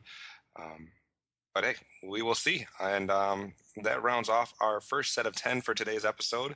So we will begin our trek towards 70. All right, like you said, coming in at number 70 now. We're sticking with Disney. And I have a problem with this one. I especially have a problem with this one coming in after the one we just talked about. So, number 70 comes from the year 2000 from Disney, and that is Emperor's New Groove. It was on 8 spots. So, Rescuers Down Under was on 2 more lists, but people that ranked it a little higher. Again, I don't know if what I alluded to earlier is coming true here with the people that grew up maybe in the 90s. This is 2000, so it's right, maybe hitting that same group. The highest it got ranked was 15. And a Rotten Tomato score of 85. All right, we were just talking about Disney, so I guess we can continue the discussion a little bit. Mike, Emperor's New Groove, falling in at number 70. Oh God, this should be number 100. Hell, I would even watch Princess and the Frog more than this movie. Ugh. All right, good elaboration there. And Dan, Emperor's New Groove, coming in at number 70. Oh wow, surprising for sure. That I don't have the disdain for it as much as Mike, but I too would not put this, if anything, very, very low on the list. 90s, 99, 100. I mean, it has David Spade. I mean, there's points for it there, but I don't know. Like, it's one that I felt it was like Disney kind of going back to their same old well again, going back to. I mean, points get taken away because there's David Spade, right? No, I I mean, love it'd be David nice if Spade. Chris Farley was in here, but yeah. Spade's the man. Well, maybe not lately, but yeah, I love David Spade when done right. But I don't know. Like, it's not one. I remember watching the cartoon. Like, they made a cartoon series, and that was okay. But I'm not a fan of Emperor's New Groove. It too. Like, we're probably sounding like broken records, but I was just out of the Disney world by now, and I wasn't really into it. But Lilo and Stitch to me is so much better than Emperor's New Groove. It's no comparison. So I agree with that. I didn't even rank Emperor's New Groove. If I wasn't turned off in the mid 90s of Disney stuff, by this time it was flatlining. I am completely shocked that this made our countdown. But maybe Steve, maybe you like this one. Maybe we have someone on the other side of the coin. I don't know, Steve. I actually kind of like this film just because there's a lot of goofy moments and it's got a lot of typical David Spade. With his kind of snarky sarcasm that he's known for, is portrayed really well in this film. And then you have John Goodman as the counterbalance to him, having to put up with his mouth. So to me, I like that whole dynamic between those two because David Spade's character, the Emperor Kuzco, clearly needed his ass whooped a few times as a kid. Just saying, but you almost have like the Jafar type character archetype in this film. In his I can't remember her name, but she was ugly and annoying. And then she had the dumber than the box of rocks henchman. So it was kind of funny throughout a lot of the film. But I mostly liked it for the David Spade moments. Mike, any further elaboration on your opinion of this film? Ugh. All right, moving right along. 69. All right, in an odd way, I think Mike's going to appreciate this one. We talked about films that are somewhat based on a TV show making the list, and we didn't know how many more we would see. Well, coming in at number 69, like we just heard, we have the movie from 1996, which is not just those numbers flipped around, but I think it makes sense in other ways because number 69 is none other than Beavis and Butthead Do America. Thank you, Mike. I knew you would appreciate that one. So we're up to as we're going through our ranks, we're all the way up to 471 points now. So we're inching towards that 500 point mark. This was on 9 lists, so it was on one more person's list than Emperor's New Groove was. It got ranked all the way up in the number 7 slot for one contributor. Rotten Tomatoes gives it a 72. Obviously, this is coming from MTV/Paramount. 1996's Beavis and Butthead Do America coming in at number 69. Mike, what is your thoughts about that? I find it hilarious. I think Beavis and Butthead would find it hilarious as well. It was so interesting to me putting those characters in an actual film and not just have them be on their show and do stupid shit while watching music videos. They actually, MTV kept the crude humor, but they also actually gave them slight character development in the movie as far as how they're going along with it. But I'm fine with it being at 69.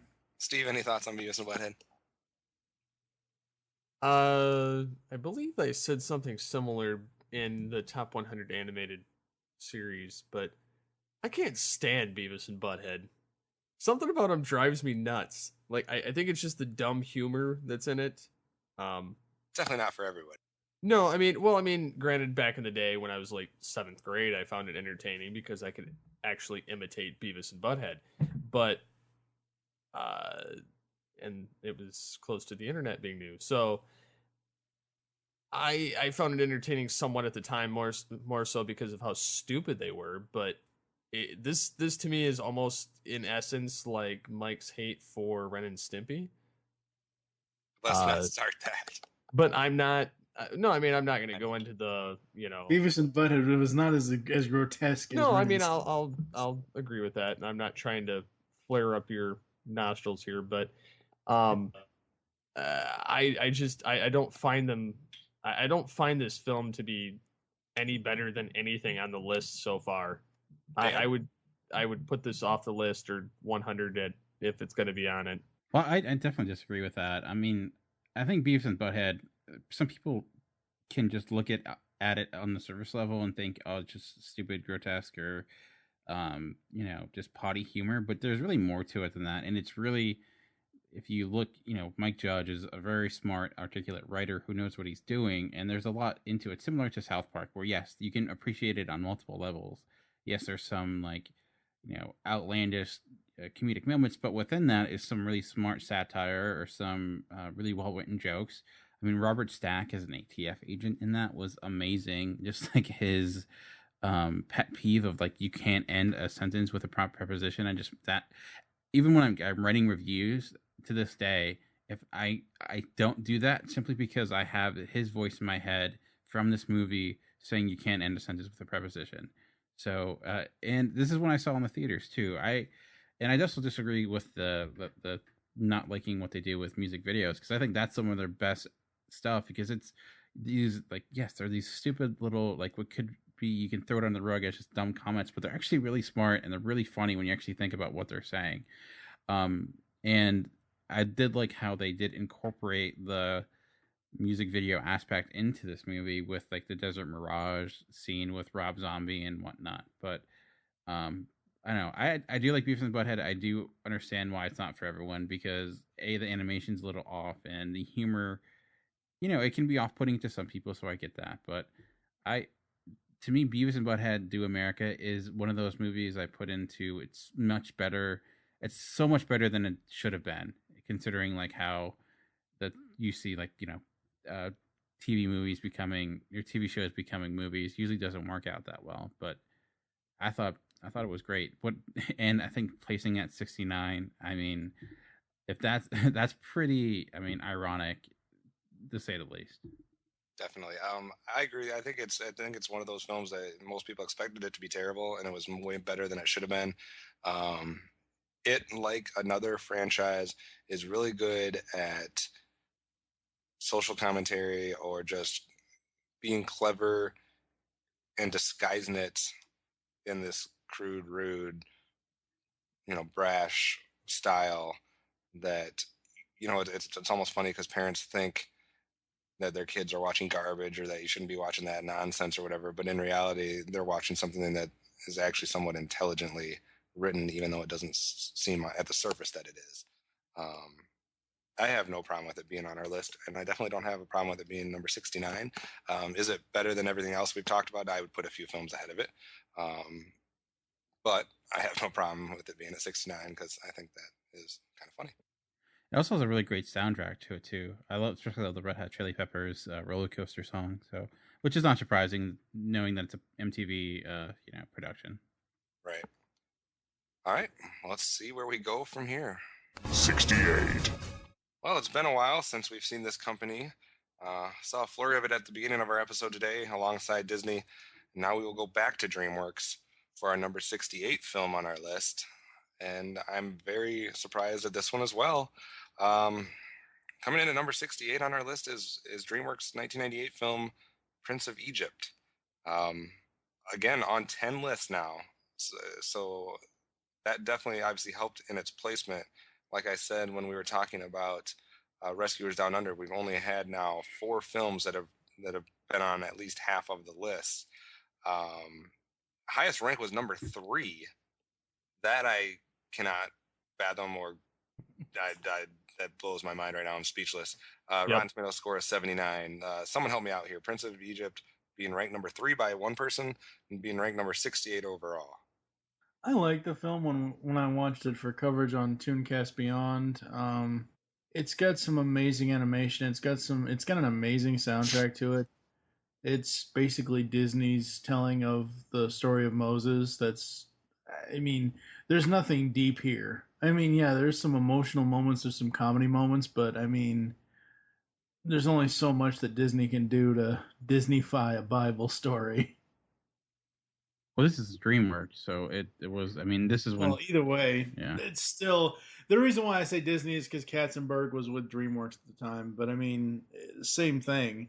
There's only so much you can do in animation to modify and still, tell the same story. I think it was a good adaptation of a Bible story, and I think as far as like the animation and the visualize, it looked good from a purely visual standpoint.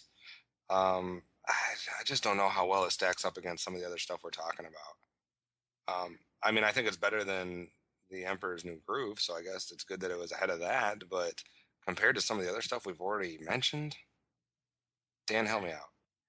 I can't. Unfortunately, I think it's a very hollow movie. It looks great, and the animation's impressive, and it does adapt, a very iconic story. But there really just is not much to it to me. There's nothing really all that memorable. That it doesn't really add a whole lot or put an interesting spin on that story. It just kind of adds in pieces, just elongate its runtime.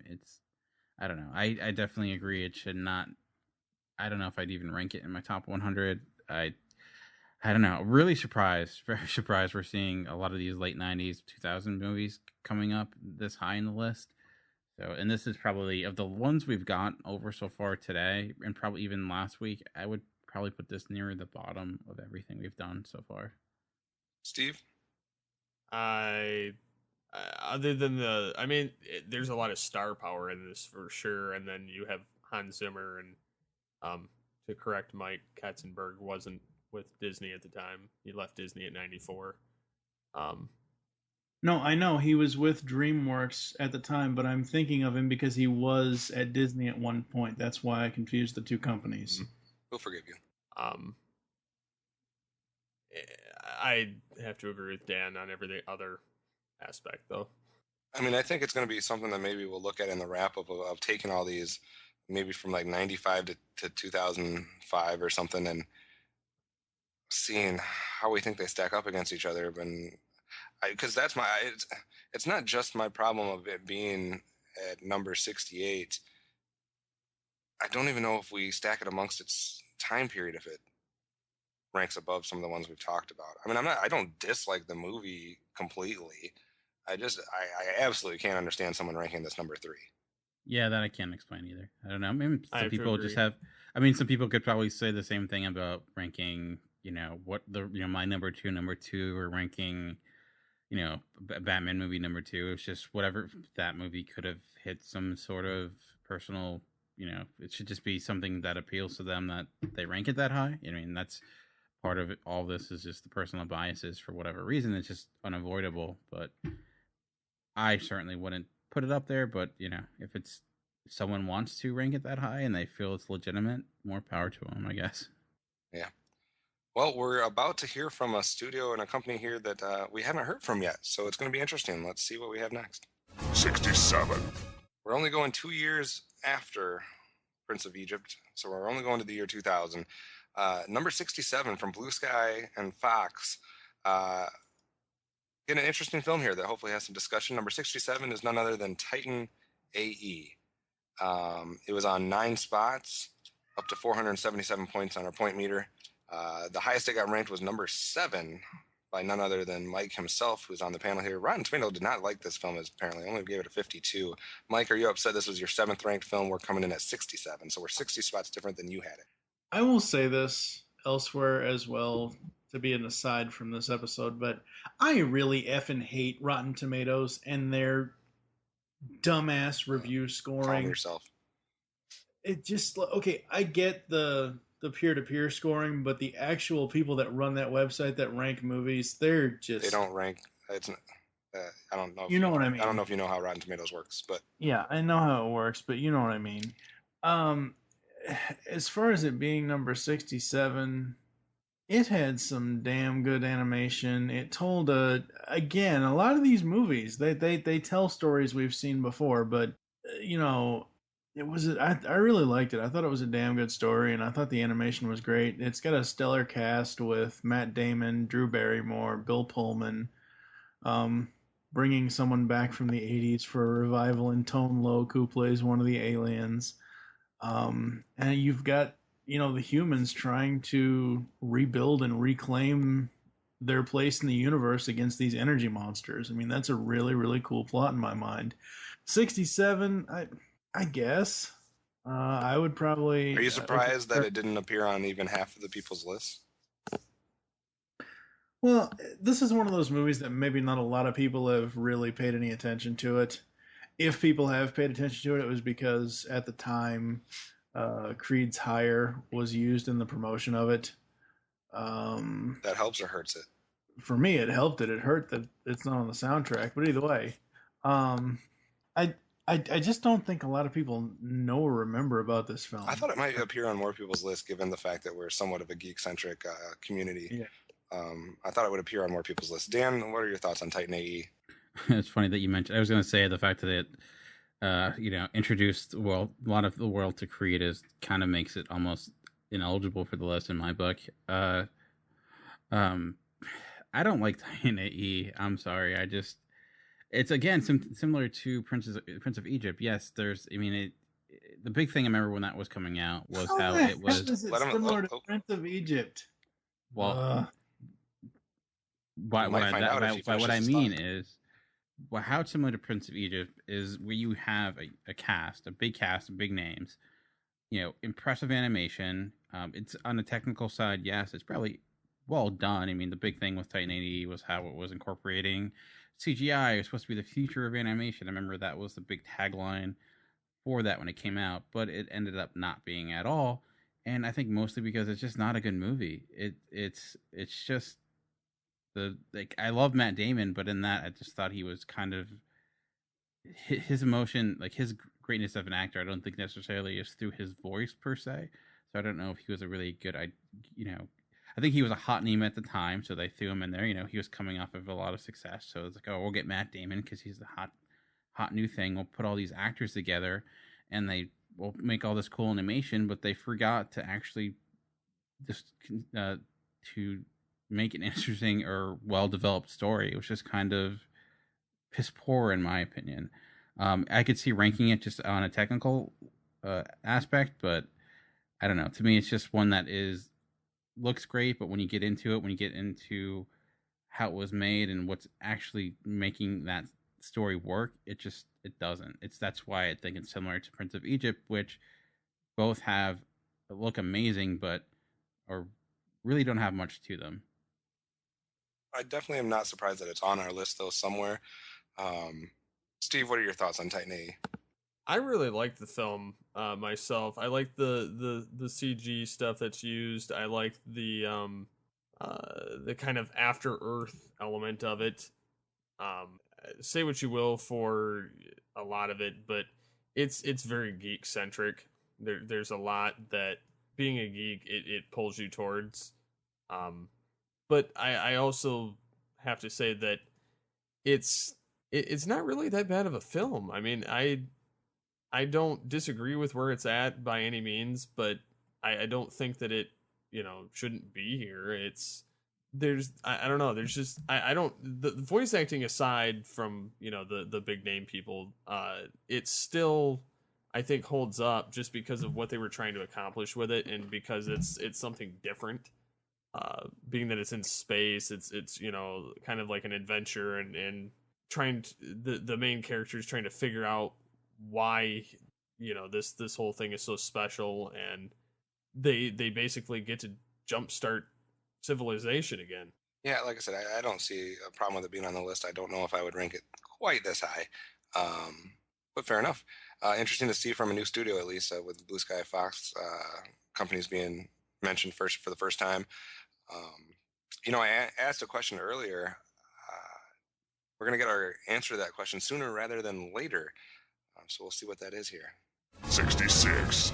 So you might be wondering what question I was talking about. I asked the panel earlier if we were done seeing movies from the DC universe. Apparently the answer was no, we're not done. Because coming in at number 66 is 2010's Batman Under the Red Hood. 484 points on 9 people's list. The highest it got ranked was 10 by Steve. It has a 100 score on Rotten Tomatoes, which, again, we haven't seen a lot of those, but it seems we've seen a couple from the DC universe that have gotten 100. I know we had a big discussion, and would we see any more DC movies or not? Did anyone expect to see Batman Under the Red Hood still? I, for one, did. Because there's many different reasons. Granted, it's kind of an adaptation as well, because they were a lot of the DC stuff is adaptations from comics, which means generally there's a lot better writing and understanding of the characters, whereas you get into a lot of other stuff, it's people just, they may understand them, but they haven't been writing them for hundreds of issues, so they don't really understand them.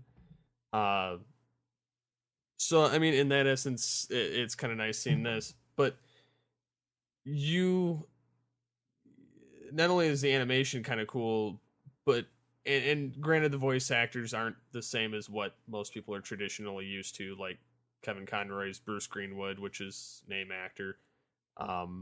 You have John DiMaggio playing the Joker instead of having Mark Hamill, which I think he did well for this version. And then you have like Jensen Ackles playing the Red Hood, who's famed for Supernatural. But I mean, the voice acting is done really well with this. The animation's done really well. A lot of the story elements going on throughout it call back to either flashbacks to explain things or things that are kind of earlier in the continuity of the universe to explain more things. And you kind of have these almost like father-son type of protege type thing going on, and the unfortunate splitting of the pair, and then their eventual rejoining for a common cause type thing. But it still kind of leaves. It comes full circle from the beginning to end, really well on its own. So I mean, I can definitely see where this is placed in the top 100 list. Mike, is this better than Dark Knight Returns and Batman Beyond Return of the Joker? I don't know. I like this movie. I think it's a really good movie. Again, I'm not really judging Dark Knight Returns until I see the full parts 1 and part 2 back to back. Do I think it's better than Return of the Joker? I would say that they're both on par for, like if you had a tie for What are we up to now? 66. 66. If we had a tie for what was going to become 66 and 67, I could say these could easily either be one of those two numbers. Um, Under the Red Hood tells an amazing story. It has great animation. The voice, like Bruce Greenwood, is the only other actor I can hear playing Batman when I read other Batman stuff outside of Kevin Conroy. He's the best one that they've had so far. Um, for the modern day kind of Batman, I'm not counting old RoboCop Batman. Um, but and the interesting thing here is the dynamic between Batman, Nightwing, and Red Hood, because the Nightwing in this, who is voiced by Neil Patrick Harris, Nightwing knows it was part of the Under the Red Hood storyline is that it's adapting death in the family. And it's really spot on from beginning to end. There really are no real hiccups. I mean, it kind of has a mini adventure in the beginning when they're going after the Amazo robot, but that even ties in later. So I'm happy with where it is. Dan, superhero bias? I think so, definitely. I do think Batman Under the Red Hood was probably the best DC animated direct to DVD movie before Dark Knight Returns came out. It being in the top 100, I don't think is an issue. I don't know about being this high. I probably would say again, Dark Knight Returns Part 2. I would probably put higher, and I do think, as an overall story, that Return of the Joker is probably better because there's so much more emotion to that. But a lot of that is due to the fact that you have the TV series to refer back to. With Under the Red Hood, though, like they've mentioned, the animation's great, and what's really great about it too is just how fluid the action is, and it's like just amazing, just the choreography within a lot of those scenes. It's like they're live action, the way they handle them.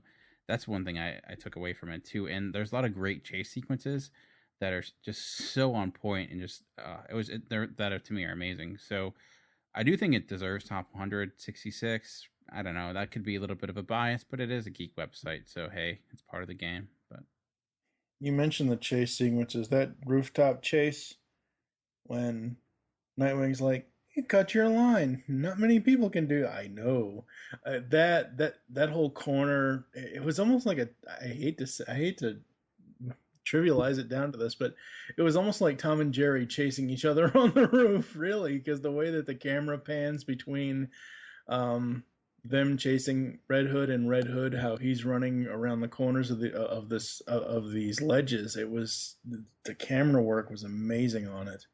All right. Well, we only have 5 films left to talk about today, and we're going to start that off by going somewhere that we haven't been in over 20 spots on our countdown.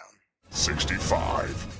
That's right. It's time for number 65. And like I said, we're going somewhere where we haven't gone for over 20 slots in our countdown, which may seem surprising to some. For the first time in 20 spots, we're going to visit the 1980s. We have not been there since Ninja Scroll in the mid 80s. We're going to 1981, good year. I was born that year. And we're going back to Disney for number 65, which is none other than Fox and the Hound. It was on 11 spots, so over half the spots. The highest it ranked, though, was 26. Nobody ranked it higher than 26, which I'm a little surprised at. I'm not saying I would, but I thought somebody might. Number 65, Fox and the Hound. Long time since we've been in the 80s. Dan, what do you think about this one? I do like Fox and the Hound. It is a nice, sweet story. It's it's one that it's a great one for kids because it's very about friendship, and it's of the 80s. Disney's 80s run is probably one of the best in my opinion. A lot of great songs. I love the voice acting in it. Just the transition from the Fox and Hounds as kids, and how they then move into the conflict as they grow older. But yeah, it's a sweet story. Maybe not the most dynamic of the Disney movies, but definitely enjoyable. It's kind of cool we're getting back to the 80s. It's interesting that we've been out of it for so long. And overall, it's only, I believe, the 4th film so far that we've talked about from the 80s. We had a couple of them right away, and now it's been a long time. And I almost forget that this is even from the 80s. it's kind of like when we talked about Oliver and Company. To me, they almost Oliver and Company seems more 80s than Fox and the Hound, but I sometimes lump Fox and the Hound in with more of the classic Disney films, just out of, I guess, error in my memory. But Mike, how do you feel about us finally getting back to the 80s and putting Fox and the Hound at this ranking? I like it. I enjoy this film. It's a cool story, and like you, I kind of lump it more in with the more classic Disney films than stuff like Oliver and Company and Little Mermaid and all that. It's an interesting story if you look at it as a kid because you don't know what's gonna happen next, and you know, watching it back as an adult now, it's like, As adults, we all always try to figure out what's gonna happen next in anything, whether it's movies, TV, whatever. And this is one of those ones where you kind of want to turn your brain off to do that. Um, as far as like attempts not to try to figure it out because it's the story is so much better told that way. I'm happy with it being here, I guess. Steve, any love for Fox and the Hound? I don't have a problem with it. I mean, I've seen it. I like it for what it is, but overall, it's all right. Better or worse than Rescuers Down Under? This can go to anybody. I would say, wow, better. I don't know. I would probably say Rescuers Down Under is. I prefer. I don't know if it's necessarily a better movie, but I think I would gravitate towards that before the Fox and the Hound. I mean, I do appreciate the sensibility of the Fox and the Hound. We talked about how it feels older, and I think that was purposeful. It had to be purposeful because it does feel like that classic 1950s Disney, where it's very, genuine. It wears its heart on its sleeve. Even the voice acting feels like some of those old Disney movies, just with how like really big they are. So, but I don't know. I would probably go down under down. Let me rephrase that. I would probably go with Rescuers before I would go with Fox and the Hound. Mike, any I'm thoughts? I'm the same way. I like Fox and the Hound for what it is, but after a while, there are only so many animal Disney films I You can have issues take. with animals, don't you? No, I'm just no, I don't. But yeah, no, I like Fox and the Hound. It's a good movie. I don't think it needed a sequel, but I would definitely pick Rescuers Down Under over this. Well, and another reason too that you kind of get that old feeling is they did go back and they got Pat Buttram, who voiced Chief, who did some classic Disney stuff. You have Paul Winchell in there, Hmm. John Fiedler from most people remember him as Piglet from Winnie the Pooh, um, and the grandpa from Charlie and the Chocolate Factory, the original one. So yeah, that definitely did get that old feel. I think it did. If they were trying to capture that classic feel, I think it was successful with that. Um, I do not have a problem with it coming in the 60s. Um, I was surprised. I thought some people would have it ranked higher, as 26 being the highest ranked. But any other thoughts on Fox and the Hound before we move on?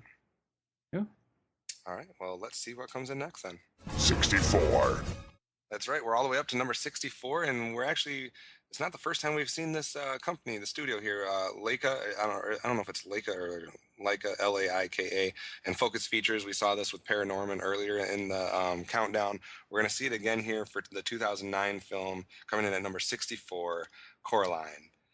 It was on 8 spots. And it's been a while since we've had one that you ranked higher than everybody else, Dan. You had this one all the way up at 17. So, how is your reaction to this? I'm And is surprised. Go ahead. and is this another case of, like we've seen a lot here, like I said, with that first third, where you have films that are ranked high by a group of us, but that are just haven't been seen or aren't exposed to for some of the other ones? I think that's the case. I think a lot of people saw Coraline and thought, "Oh, it's another Tim Burton movie," but that isn't the case at all. I mean, it's based on a film, a story done by Neil Gaiman, who is a genius of all geniuses. He's a great storyteller, and I love Coraline. It was one too that I kind of shunned and didn't think it would be all that great. But when I sat down to watch it, it was just like, wow, this is a really intense story that gets into a lot of really serious issues and does it really well. The animation is fantastic. It is so it the way they like use the two different worlds, because you have, she goes back and forth between these two worlds, and how they little small tidbits into showing the differences between the two. It's really scary, and it's really out there in certain places. It does remind me kind of, in some ways, I know a lot of people don't like this, but I do. It does remind me some ways of Nightmare on Elm Street, just not Nightmare on Elm Street, but the Nightmare Before Christmas, and just in how odd and strange it'll go for a quote unquote kids movie. And I kind of like that when people will go to interesting places that you're not expecting.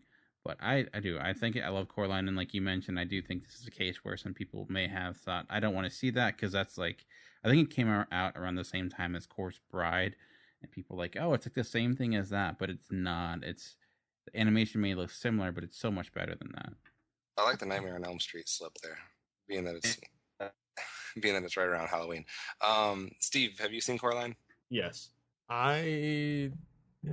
I'm not a real fan of a lot of Neil Gaiman's stuff. Sacrilegious. Well, say what you will. But again, I really don't particularly care. Again, this is another animation thing for me too.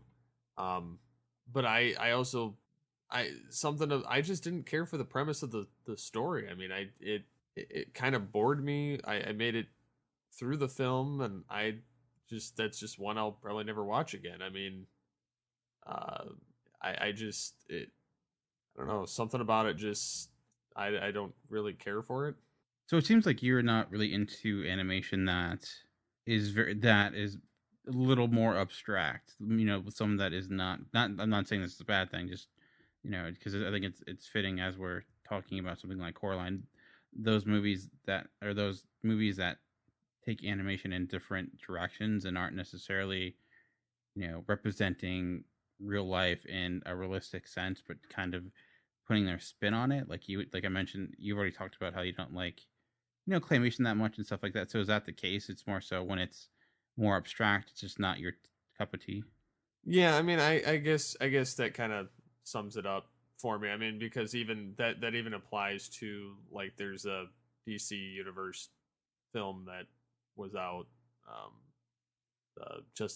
Batman Superman Apocalypse, which again was kind of an abstracty take on the characters, and I didn't care for that film either because of the animation. The animation kept bothering me so much that I enjoyed the story, but had it been in a different animation style, I would have enjoyed it better. But for this particular one, I didn't really care for the other versions or the other worlds or whatever. It just it didn't grab me. I can still argue and say that I can see it being on the top 100 because it's not that it's a bad film. It didn't hit my particular taste. Fair enough. All right, well, we have 3 films left. Let's see where we go from here. 63. Number 63, we're going to revisit one more studio that we just have seen recently, actually. It's the second time that we're going to see a film from this studio. It's Blue Sky / Fox Studios there. And I'm not saying it should be ranked higher, but I expected this one actually to be ranked much higher than it is, coming in at number 63. And that is 2002's film, the original Ice Age film. It's on 11 people's list. The highest it got ranked was number 12. As a franchise, this is a pretty successful, pretty popular film or franchise. Ice Age is. I just kind of thought it'd be in the first one that we would see this higher on the list. Am I alone on that? Coming in at number 63, is that a surprise for you, Dan, that Ice Age is number 63? I think what's killing Ice Age is the fact that there's so many of them. It's just the point where it's like, just stop it by now. Like, they just keep, I think that franchise has lasted longer than the actual Ice Age. But I am surprised it's this low. I do think, I don't know, I think a lot of people don't have a high regard for Ice Age. I did rank it. I do enjoy the movie. I mean, mostly, I think what people like most are those little things with the squirrel and his acorn. I mean, those of course are pretty funny. But and I think too, a lot of the people may not like the voice acting because Dennis Leary and everyone loves Raymond are voices that everyone's not always a fan of. But I would assume that Ice Age, at least one of them, would be in the top 50, top 40. So getting it this low is a little surprising. I do like it. I do like Ice Age, the first one. I'm not a big fan of the second ones. This was like when CGI was exploding and more people were doing it. And Ice Age was, I think, one that stood above the rest because it did have a cool story. I do really like the animation. Doesn't hold up completely all that well if you look back at them today. But I do like the characters, and I do think like the dynamic between those three main stars does work well. And I think that's the key to that franchise and why it's continuing to grow today. So leaps and bounds above stuff like Madagascar and some of the other stuff that was coming around about that same time. I had it ranked in my top 40. Does it falling in at number 63 mean we should expect to see an Ice Age sequel ranked higher, or is this the highest the Ice Age franchise cracks, number 63, Mike? Let's hope this is the highest, because while I really enjoy Dennis Leary, he's the only thing good about this movie. This, as far as the voice acting goes, he's the only decent character. I've never been a fan of Ray Romano, and I believe, again, I'm not looking it up, but I believe it was John Leguizamo that does the sloth. Yeah. Or whatever the hell Sid is. Yeah, one movie was enough. This is kind of like, and I know Kevin's gonna drop his mic and walk away when I say this, but Ice Age to me is just like the Land Before Time movies. One was enough. Did you see the second Land Before Time? Yes, and it sucked. Oh my god. Okay, I think 2 was enough for Land Before Time, but they didn't need to go crazy after that. But I did like the second one. Anyway, back to Ice Age. Steve, thoughts on Ice Age? I enjoyed the first one, but as Dan said, there are too many of them, and as Mike said, one was enough. I enjoyed the first one, but then seeing them continuously come out every single year, basically replacing the slot of Land Before Time, I wish they would just die at this point. So if there was only one Ice Age, would we see this ranked higher than 63? I think I'd see it lower, but well, I mean, yeah, ranked like I would see it better. closer to like 80, 90. Oh, if there was only one, it would be ranked worse. I think so. Dan, I don't. I think it'd be. I think it probably would be higher because I think it's more of a, kind of a people don't like it, or you can have a situation where maybe someone likes the second one more than the third one. So I think if there was only one Ice Age and it stopped there, it'd probably be a higher regard than it is now because now it's kind of just becoming a running joke, similar to like Madagascar, where they're just pumping them out like a factory because they make a lot of money. So If it was the only one, it did get any higher, I can't see this being above top 50. Maybe 54, 53. Other than that, no. I agree with Steve. It should probably be lower. well, let's see if we can agree on the next one. 62. All right, number 62. We've talked about that. How many will we see that are TV shows turned into movies? Well, we're seeing another one at number 62. This is 2007's film, The Simpsons movie, from 20th Century Fox and Film Roman. It was on 14 people's list. That is by far, so far in our countdown, the film that has been on the most lists. We have never had a film so far that has appeared on 14 lists. We're also, with that last film, we have eclipsed the 500 point mark. If you're keeping track of that, this was at 515. The highest it got ranked, though, was number 32. So even though it was on a ton of people's lists, it was not ranked super high on anybody's list. 90 Rotten Tomato score. Starting with Dan, your thoughts on Simpsons the movie? I do like Simpsons the movie. I mean, it's where it ranks with the other like TV shows, movies. It's probably definitely one of the better ones. I don't know if I would like this one more than Beavis and Butthead Do in America. It's hard to say. I think what was great about the Simpsons movie was just seeing the Simpsons be good again. It was like the series was downhill for a long time, and it's seeing them do an interesting story and bring it back to like the Simpsons of old. And increasing that scope as it went into the film format, which is hard to do, which is where that transition is usually lost with a lot of TV shows. But so yeah, I'm glad to see it. 62, I think, is a good spot for it. It's, I think, too, a lot of that is just, a lot of people love The Simpsons, so I think that's a big reason why you're seeing it on so many lists. So, but Mike, what are your thoughts on the Simpsons movie? 62 is it's a good spot for it. I really liked the movie. I thought it was great. As Dan said, at the time that this came out, it was kind of like The Simpsons was kind of like just there for me. It had been a number of years, a number of seasons of that show since I actually really, really enjoyed it. And this kind of brought back the original humor that the show had back in the early 90s when the Simpsons mania was all a buzz everywhere. I do want to say that recently the Simpsons family lost one of its own. The voice actress for Edna Krabappel passed away. So it's kind of sad to learn about that. But the movie is really great. You've got Lisa doing her thing. You've got, Bart and Homer doing their thing.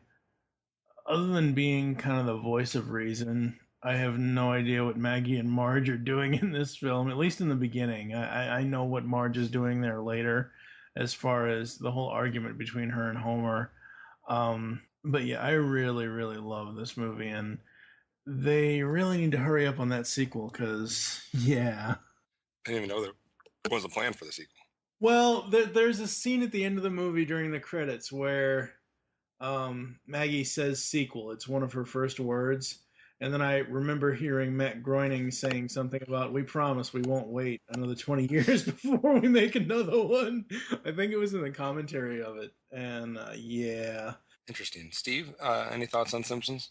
I thought it was a nice touch having an actual Simpsons film. I ranked it at 70, so it's not too far off from where I would have placed it.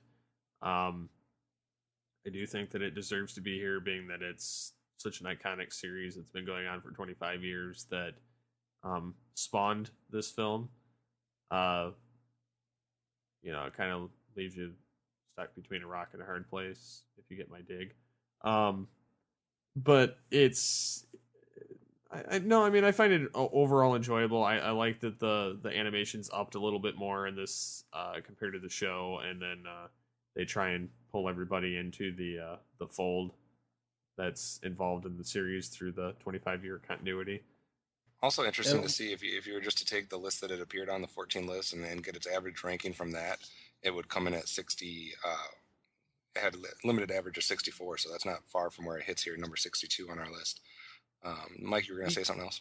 Well, the other really funny thing is, as Steve alluded to one of the trailers, one of the teaser trailers, the funniest thing about the teaser trailers for this movie is one of the jokes is Homer is stuck between a rock and a hard place, and when he keeps going back and forth because he's on a wrecking ball, the ball drops on him, and he goes, "This film is not yet rated." That's by far one of the best lines when they say that, that this film has not yet been rated. This is one of the coolest voiceovers for that phrase. I thought that was awesome.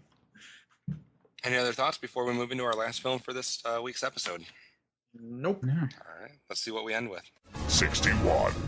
Well, we started with a slew of Disney and DreamWorks films, so it's only fitting that we end this week's episode in one of those companies' wheelhouses here.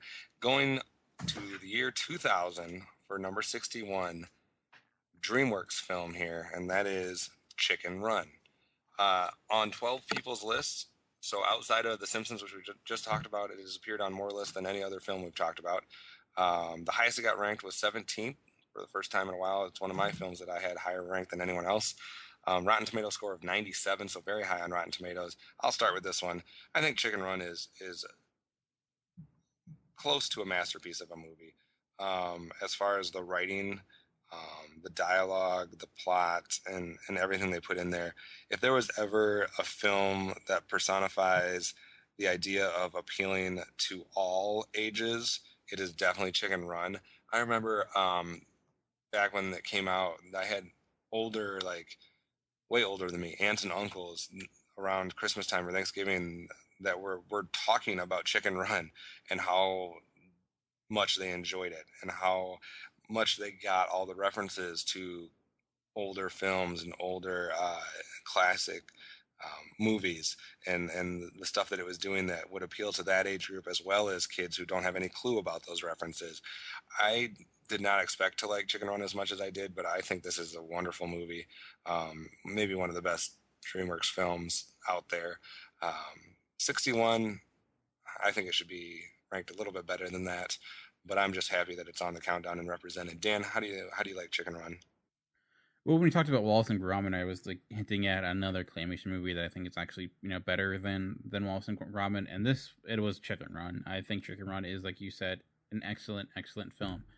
Anything that can homage Great Escape like it does and do it really well, that's points in my book, making Mel Gibson into almost like a Steve McQueen like character. Obviously today people can't imagine that, but back then, before he was crazy, it worked. But yeah, too, like that's similar with this production company. Really witty, really strong use of this is like how you do like pop culture references, if you even want to call them that, and do it right, because they're ones that are referencing things that are ingrained within our society, not just from like 2 years ago or last year, but classic films or classic aspects of prison movies, and taking that and going further with it. So I think Chicken Run, yeah, I do agree it should be a lot higher than it is. And on a good note, though, I think we are ending with the best movie that we've talked about today. So I agree. Mike, your thoughts on Chicken Run? I hate stop motion animation like this. This should have been called Gibson's Run, because that's all it really was. Hey, it's Mel. Let's put his voice in a movie. Have you seen the film? Yes, I've seen the film. I reviewed it on Tooncast Beyond, episode 38. Remind me not to listen to that episode. I just don't like the animation. I don't like the stop motion animation. It drives me batty. It just really does. It's not stop motion. I agree. The plot is really good. It is a good adaptation of kind of the Great Escape kind of thing. But I just don't care for the animation. Is all. So I guess that's a conversation for another day. So it's just I don't understand like this. So animation can only be one way. Like it has to be. No, it doesn't have to be one way or the other way. I just don't care for this way. I don't care for stop motion animation. Well, I mean, what's the difference between this claymation and computer? Like, what is so off-putting with claymation when you compare it to something like computer CGI? Like, what is the translation there that is so off-putting that you can't get into? I prefer traditional the only claymation stuff I like watching is Celebrity Deathmatch. This with Chicken Run, I just didn't like the style of it. Okay, so hold on. Let's expand on this. So why are you able to get past the visuals on Celebrity Deathmatch and not on like? Because it's funnier. I could kind of see where he's going with that. I mean, granted, I'm not a fan of the claymation thing very much. Again, it kind of depends on the studio that's doing it. I'm not a fan of the Aardman studio by any means, but I can see where Chicken Run is the stronger out of all the claymation ones that Aardman and DreamWorks have done together. So I mean, I can definitely see where this deserves a place on here. I have seen it. I have it towards the tail end of my list, but and it's more interesting. I find for some reason the chicken type thing is more hilarious than having like dogs or other animals. I don't know why. It's more entertaining. But I can see where Mike's going with the Celebrity Deathmatch. I like that version of claymation better, just because one, it's just smashing and mutilating, and two, it's they're more realistic to human looks, whereas the Aardman stuff's not. So I mean, I can kind of see that, but I'm not gonna like crucify it because I don't particularly care for the studio that's doing it. Well, like I said, I like the story. The story's great, but the animation just put me off to the whole thing. But I mean, this is one that I don't really have a problem with, and Flushed Away is the same thing. I mean, I don't mind that either, but again, they're for different reasons, and it has to do with more the story over the animation. But yeah, I mean, I don't disagree with it being here. I don't know. I think claymation has a certain charm to it, and certain just if you just think about just the amount of work that it takes just to get each and every frame. Those people that are putting the work into it are supremely dedicated, and they're doing things that so much be easier done with CGI, but they're choosing to do with claymation. Yes, they'll touch it up with CGI nowadays, but I don't know. The idea of like, I don't think there's a huge difference between CGI and claymation. Yes, aesthetically they aren't exactly the same, but even with animation, the way they treat humans and the way that they treat, animals or whatnot, there's a different way to doing it. I mean, if it's not your thing, it's not your thing. But I just think if you went in not even knowing it was claymation, I don't think it would even cross your mind. But I think it's part of For me, like if I'm going to choose, if I'm going to choose okay, let's say I'm making my own film and I get to choose what kind of animation it is, I'm going to go to 2D animation every time. Um, that is my preference. But in watching Chicken Run, I didn't even think about claymation. Like I forgot it was even claymation. Um, like it didn't have any impact on me, and I just was watching it as any old animated movie at some point because I felt like the way it was done, the characters and the plot and the gags they had and stuff like that, like it could have been 2D animation, CGI, claymation, whatever. It didn't have an effect on me. I forgot what kind of animation it was. I think there is an art and a skill and a craft, and it's like Dan is saying, but I think sometimes you can, you know, like you said, if you weren't so informed that that's what type of animation it was, I think sometimes you can forget about it over the course of the movie. I mean, as I watched the movie, I realized it wasn't your traditional animation style, but I didn't go in saying, "Oh, I hate claymation." I just went in saying, "Okay, I'll watch this," and wow, this animation style is crap. I really don't like this. That's really all it was for me. I didn't go in ahead of time saying, "Oh, well, it's claymation. I'm going to hate it," because I didn't even know. I saw the trailer and I'm like, "Oh, it looks okay." And when I finally got around to watching it for Tooncast Beyond, I was like, "The story's good, but the animation, no thanks." We're going to have to agree to disagree, and we're going to have to let the listeners tell us what they think about Chicken Run in general or claymation in general. But that's all the films we're going to be talking about. We'll be right back to give some final chat over this second episode and what happened and what we saw, what was revealed. He's ripping me off. I'll protest. Yeah, I'll sue. Then I'll rip his lungs out. And I will, too. All right, in a way to wrap things up here, I'm going to start with Dan. Quickly, well, not necessarily quickly, but over the course of these last 20 films that have been revealed, what have you learned about our countdown so far? We have a lot of people who love late 90s, mid 2000s cartoons, especially Disney, which I was not expecting. And what's really interesting so far to me, we didn't really have any anime in this section, and I don't think we have had one Pixar film yet in the entire countdown, We have not yet. which is odd.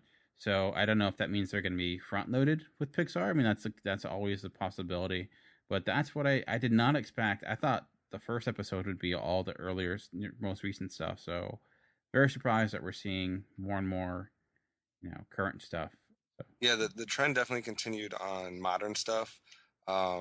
If anything, I think what this episode did that maybe the last one didn't as much, because in our first episode we really, we saw Pocahontas, we saw a Goofy movie, I guess you could put in there, Lilo and Stitch maybe. That was the only ones we saw from that early 2000, mid to late 90s. It was much more of the 2000 stuff in that first episode, and what this one did is it kept some of the 2000 stuff because we did have, 1, 2, 3, 4, 5, 6, 7, 8, 9, 10. We had almost 12 or 13 movies from the 2000s in this group of 20. So we stayed with that, and we added more from, it seemed like, from those 90s, with Tarzan, with Hunchback Notre Dame, Prince of Egypt. So yeah, I definitely think that's been revealed a little bit. We had 3 more DC films, we had really, I guess, if you were gonna try to like consider any foreign films, I wouldn't consider it foreign films, but we had Watership Down as a British film. Um, that was about it in that realm. Uh, we, like you said, we had no anime films. A couple more sequels with Rescuers Down Under and Shrek 2. So I mean, it's somewhat stayed pat, minus the absence of anime films, as what we saw in our first episode. I didn't mean to interrupt you though, Dan. Keep going with your thoughts. I mean, that's pretty much it. I was just surprised by that. So I'm, so my guess is maybe some of the more classic Disney movies we're gonna see, the more classic we're gonna see further along. You know, my predictions with this list have been pretty bad so far. So, but I'm gonna guess as we've go further and further, we're gonna see fewer and fewer. To me, I just don't think of any. I can't even think of that many more current 2000, you know, late 90s movies. I mean, a few would come to mind, but I'm just hoping we get some more. Definitely get some more anime. Definitely get some more. At least some classic, you know, some more 50s, 60s, earlier stuff. Even 80s or you know the 90s a little bit more. So, but yeah. But overall, I mean, it was cool seeing different forms of animation. That I think that was kind of interesting that we're continuing that with, you know, claymation and your CGI and your blend of CGI and hand drawn and classic 2D. So. And I think what we saw here was we saw, I guess if you were trying to quantify this a little bit, we saw the anime and the foreign films take take a leave in this episode, and it seems like to me they were replaced by the films that had a TV base. You know, we had Beavis and Butthead, we had Simpsons, we had TMNT. So maybe those took those spots that you know we would have seen in the first episode that anime and the foreign films took, and meanwhile everything else was standing par with a few sequels in the '90s and the modern films. So that seems to be what happened in this episode. I'm not. Who knows where we're going to go from here? Mike, what are you thinking so far? This episode or the countdown overall? Things that you're seeing, things that you're looking for, without being specific. So far, I think that Return of the Joker needs to be a little bit higher. As far as what I'm looking forward to, I don't know. I'm not making any predictions because I don't want to be wrong like Dan is usually. Um, I don't know. I mean, yes, I think we're gonna see an abundance of Pixar once we hit them. Just kind of like Disney, like what was it, like 4 or 5 in a row last episode where we hit Disney. I think we're gonna see that with Pixar once we get wherever they are gonna be. Yeah, it could be. You know, and like we started off with a bunch of Disney and DreamWorks today. Kind of went away from it, only had a few the rest of the countdown. So it didn't seem as dominated as we went through. Steve, what are your thoughts on this episode or the countdown overall so far? I mean, there's some films that, of course, I'm not familiar with. I'm not a fan of the foreign or the anime stuff that's like just in general, not those particular films that were listed in the first episode. I don't I don't really to some degree agree with sequels showing up, but like myself, I tried not to vote for sequels if I could help it, only for the fact that I was trying to give like spread the love around for other things, despite my somewhat superhero bias that's in there. And I did try and spread some of those out as well. But and I do agree, Batman Beyond Return of the Joker should have been a little bit higher on the list than where it ended up. Same thing with kind of Dark Knight Returns Part 2, Under the Red Hood. I could see some other films being higher, like Dan kind of said. I mean, after hearing his argument about it, I could see Ice Age being higher if they didn't have the 50 million other ones.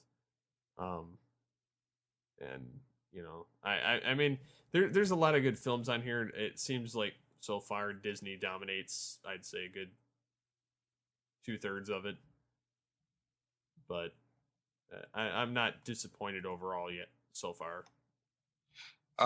Mike, just quick question before we wrap up today. What's the best film we've listed so far in our first 2 episodes? Oh, you know, we were all the way up to 61. What's the best film we've listed? I don't know. All right, Dan. I'll be biased and say my number 2, which was Waltz with Bashir, which was number 100. I still think that is the best movie we've went over so far. And then maybe I can't think. I'm drawing a blank, but I think today, just looking at today, I would say probably Chicken Run or Coraline. For me, it's a toss up between 3. If I'm looking at my own personal list, I guess, and that would be Chicken Run. I agree with you. And then after that, I'm probably looking at Watership Down, or maybe it's a personal bias here, but American Tail 2, Five Goes West.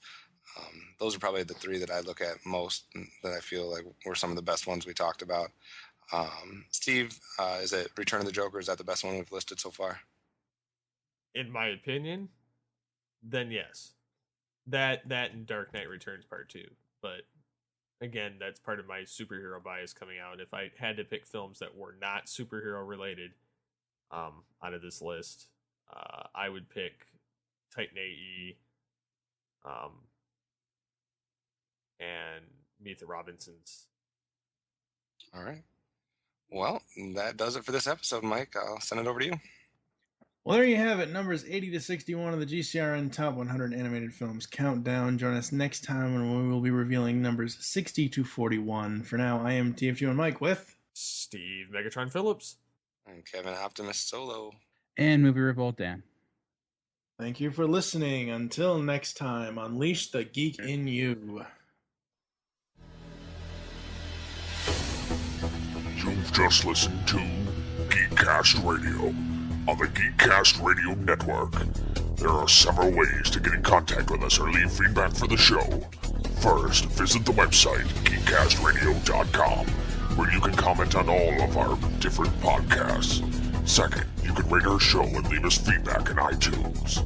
Third, follow us on Twitter at Geekcast Radio. Fourth, become a fan on Facebook. Go to facebook.com/GeekcastRadio. Call the voicemail line 502-526-5821. Please remember to tell us the show you are leaving the message for and your name. So until next time, unleash the geek in you.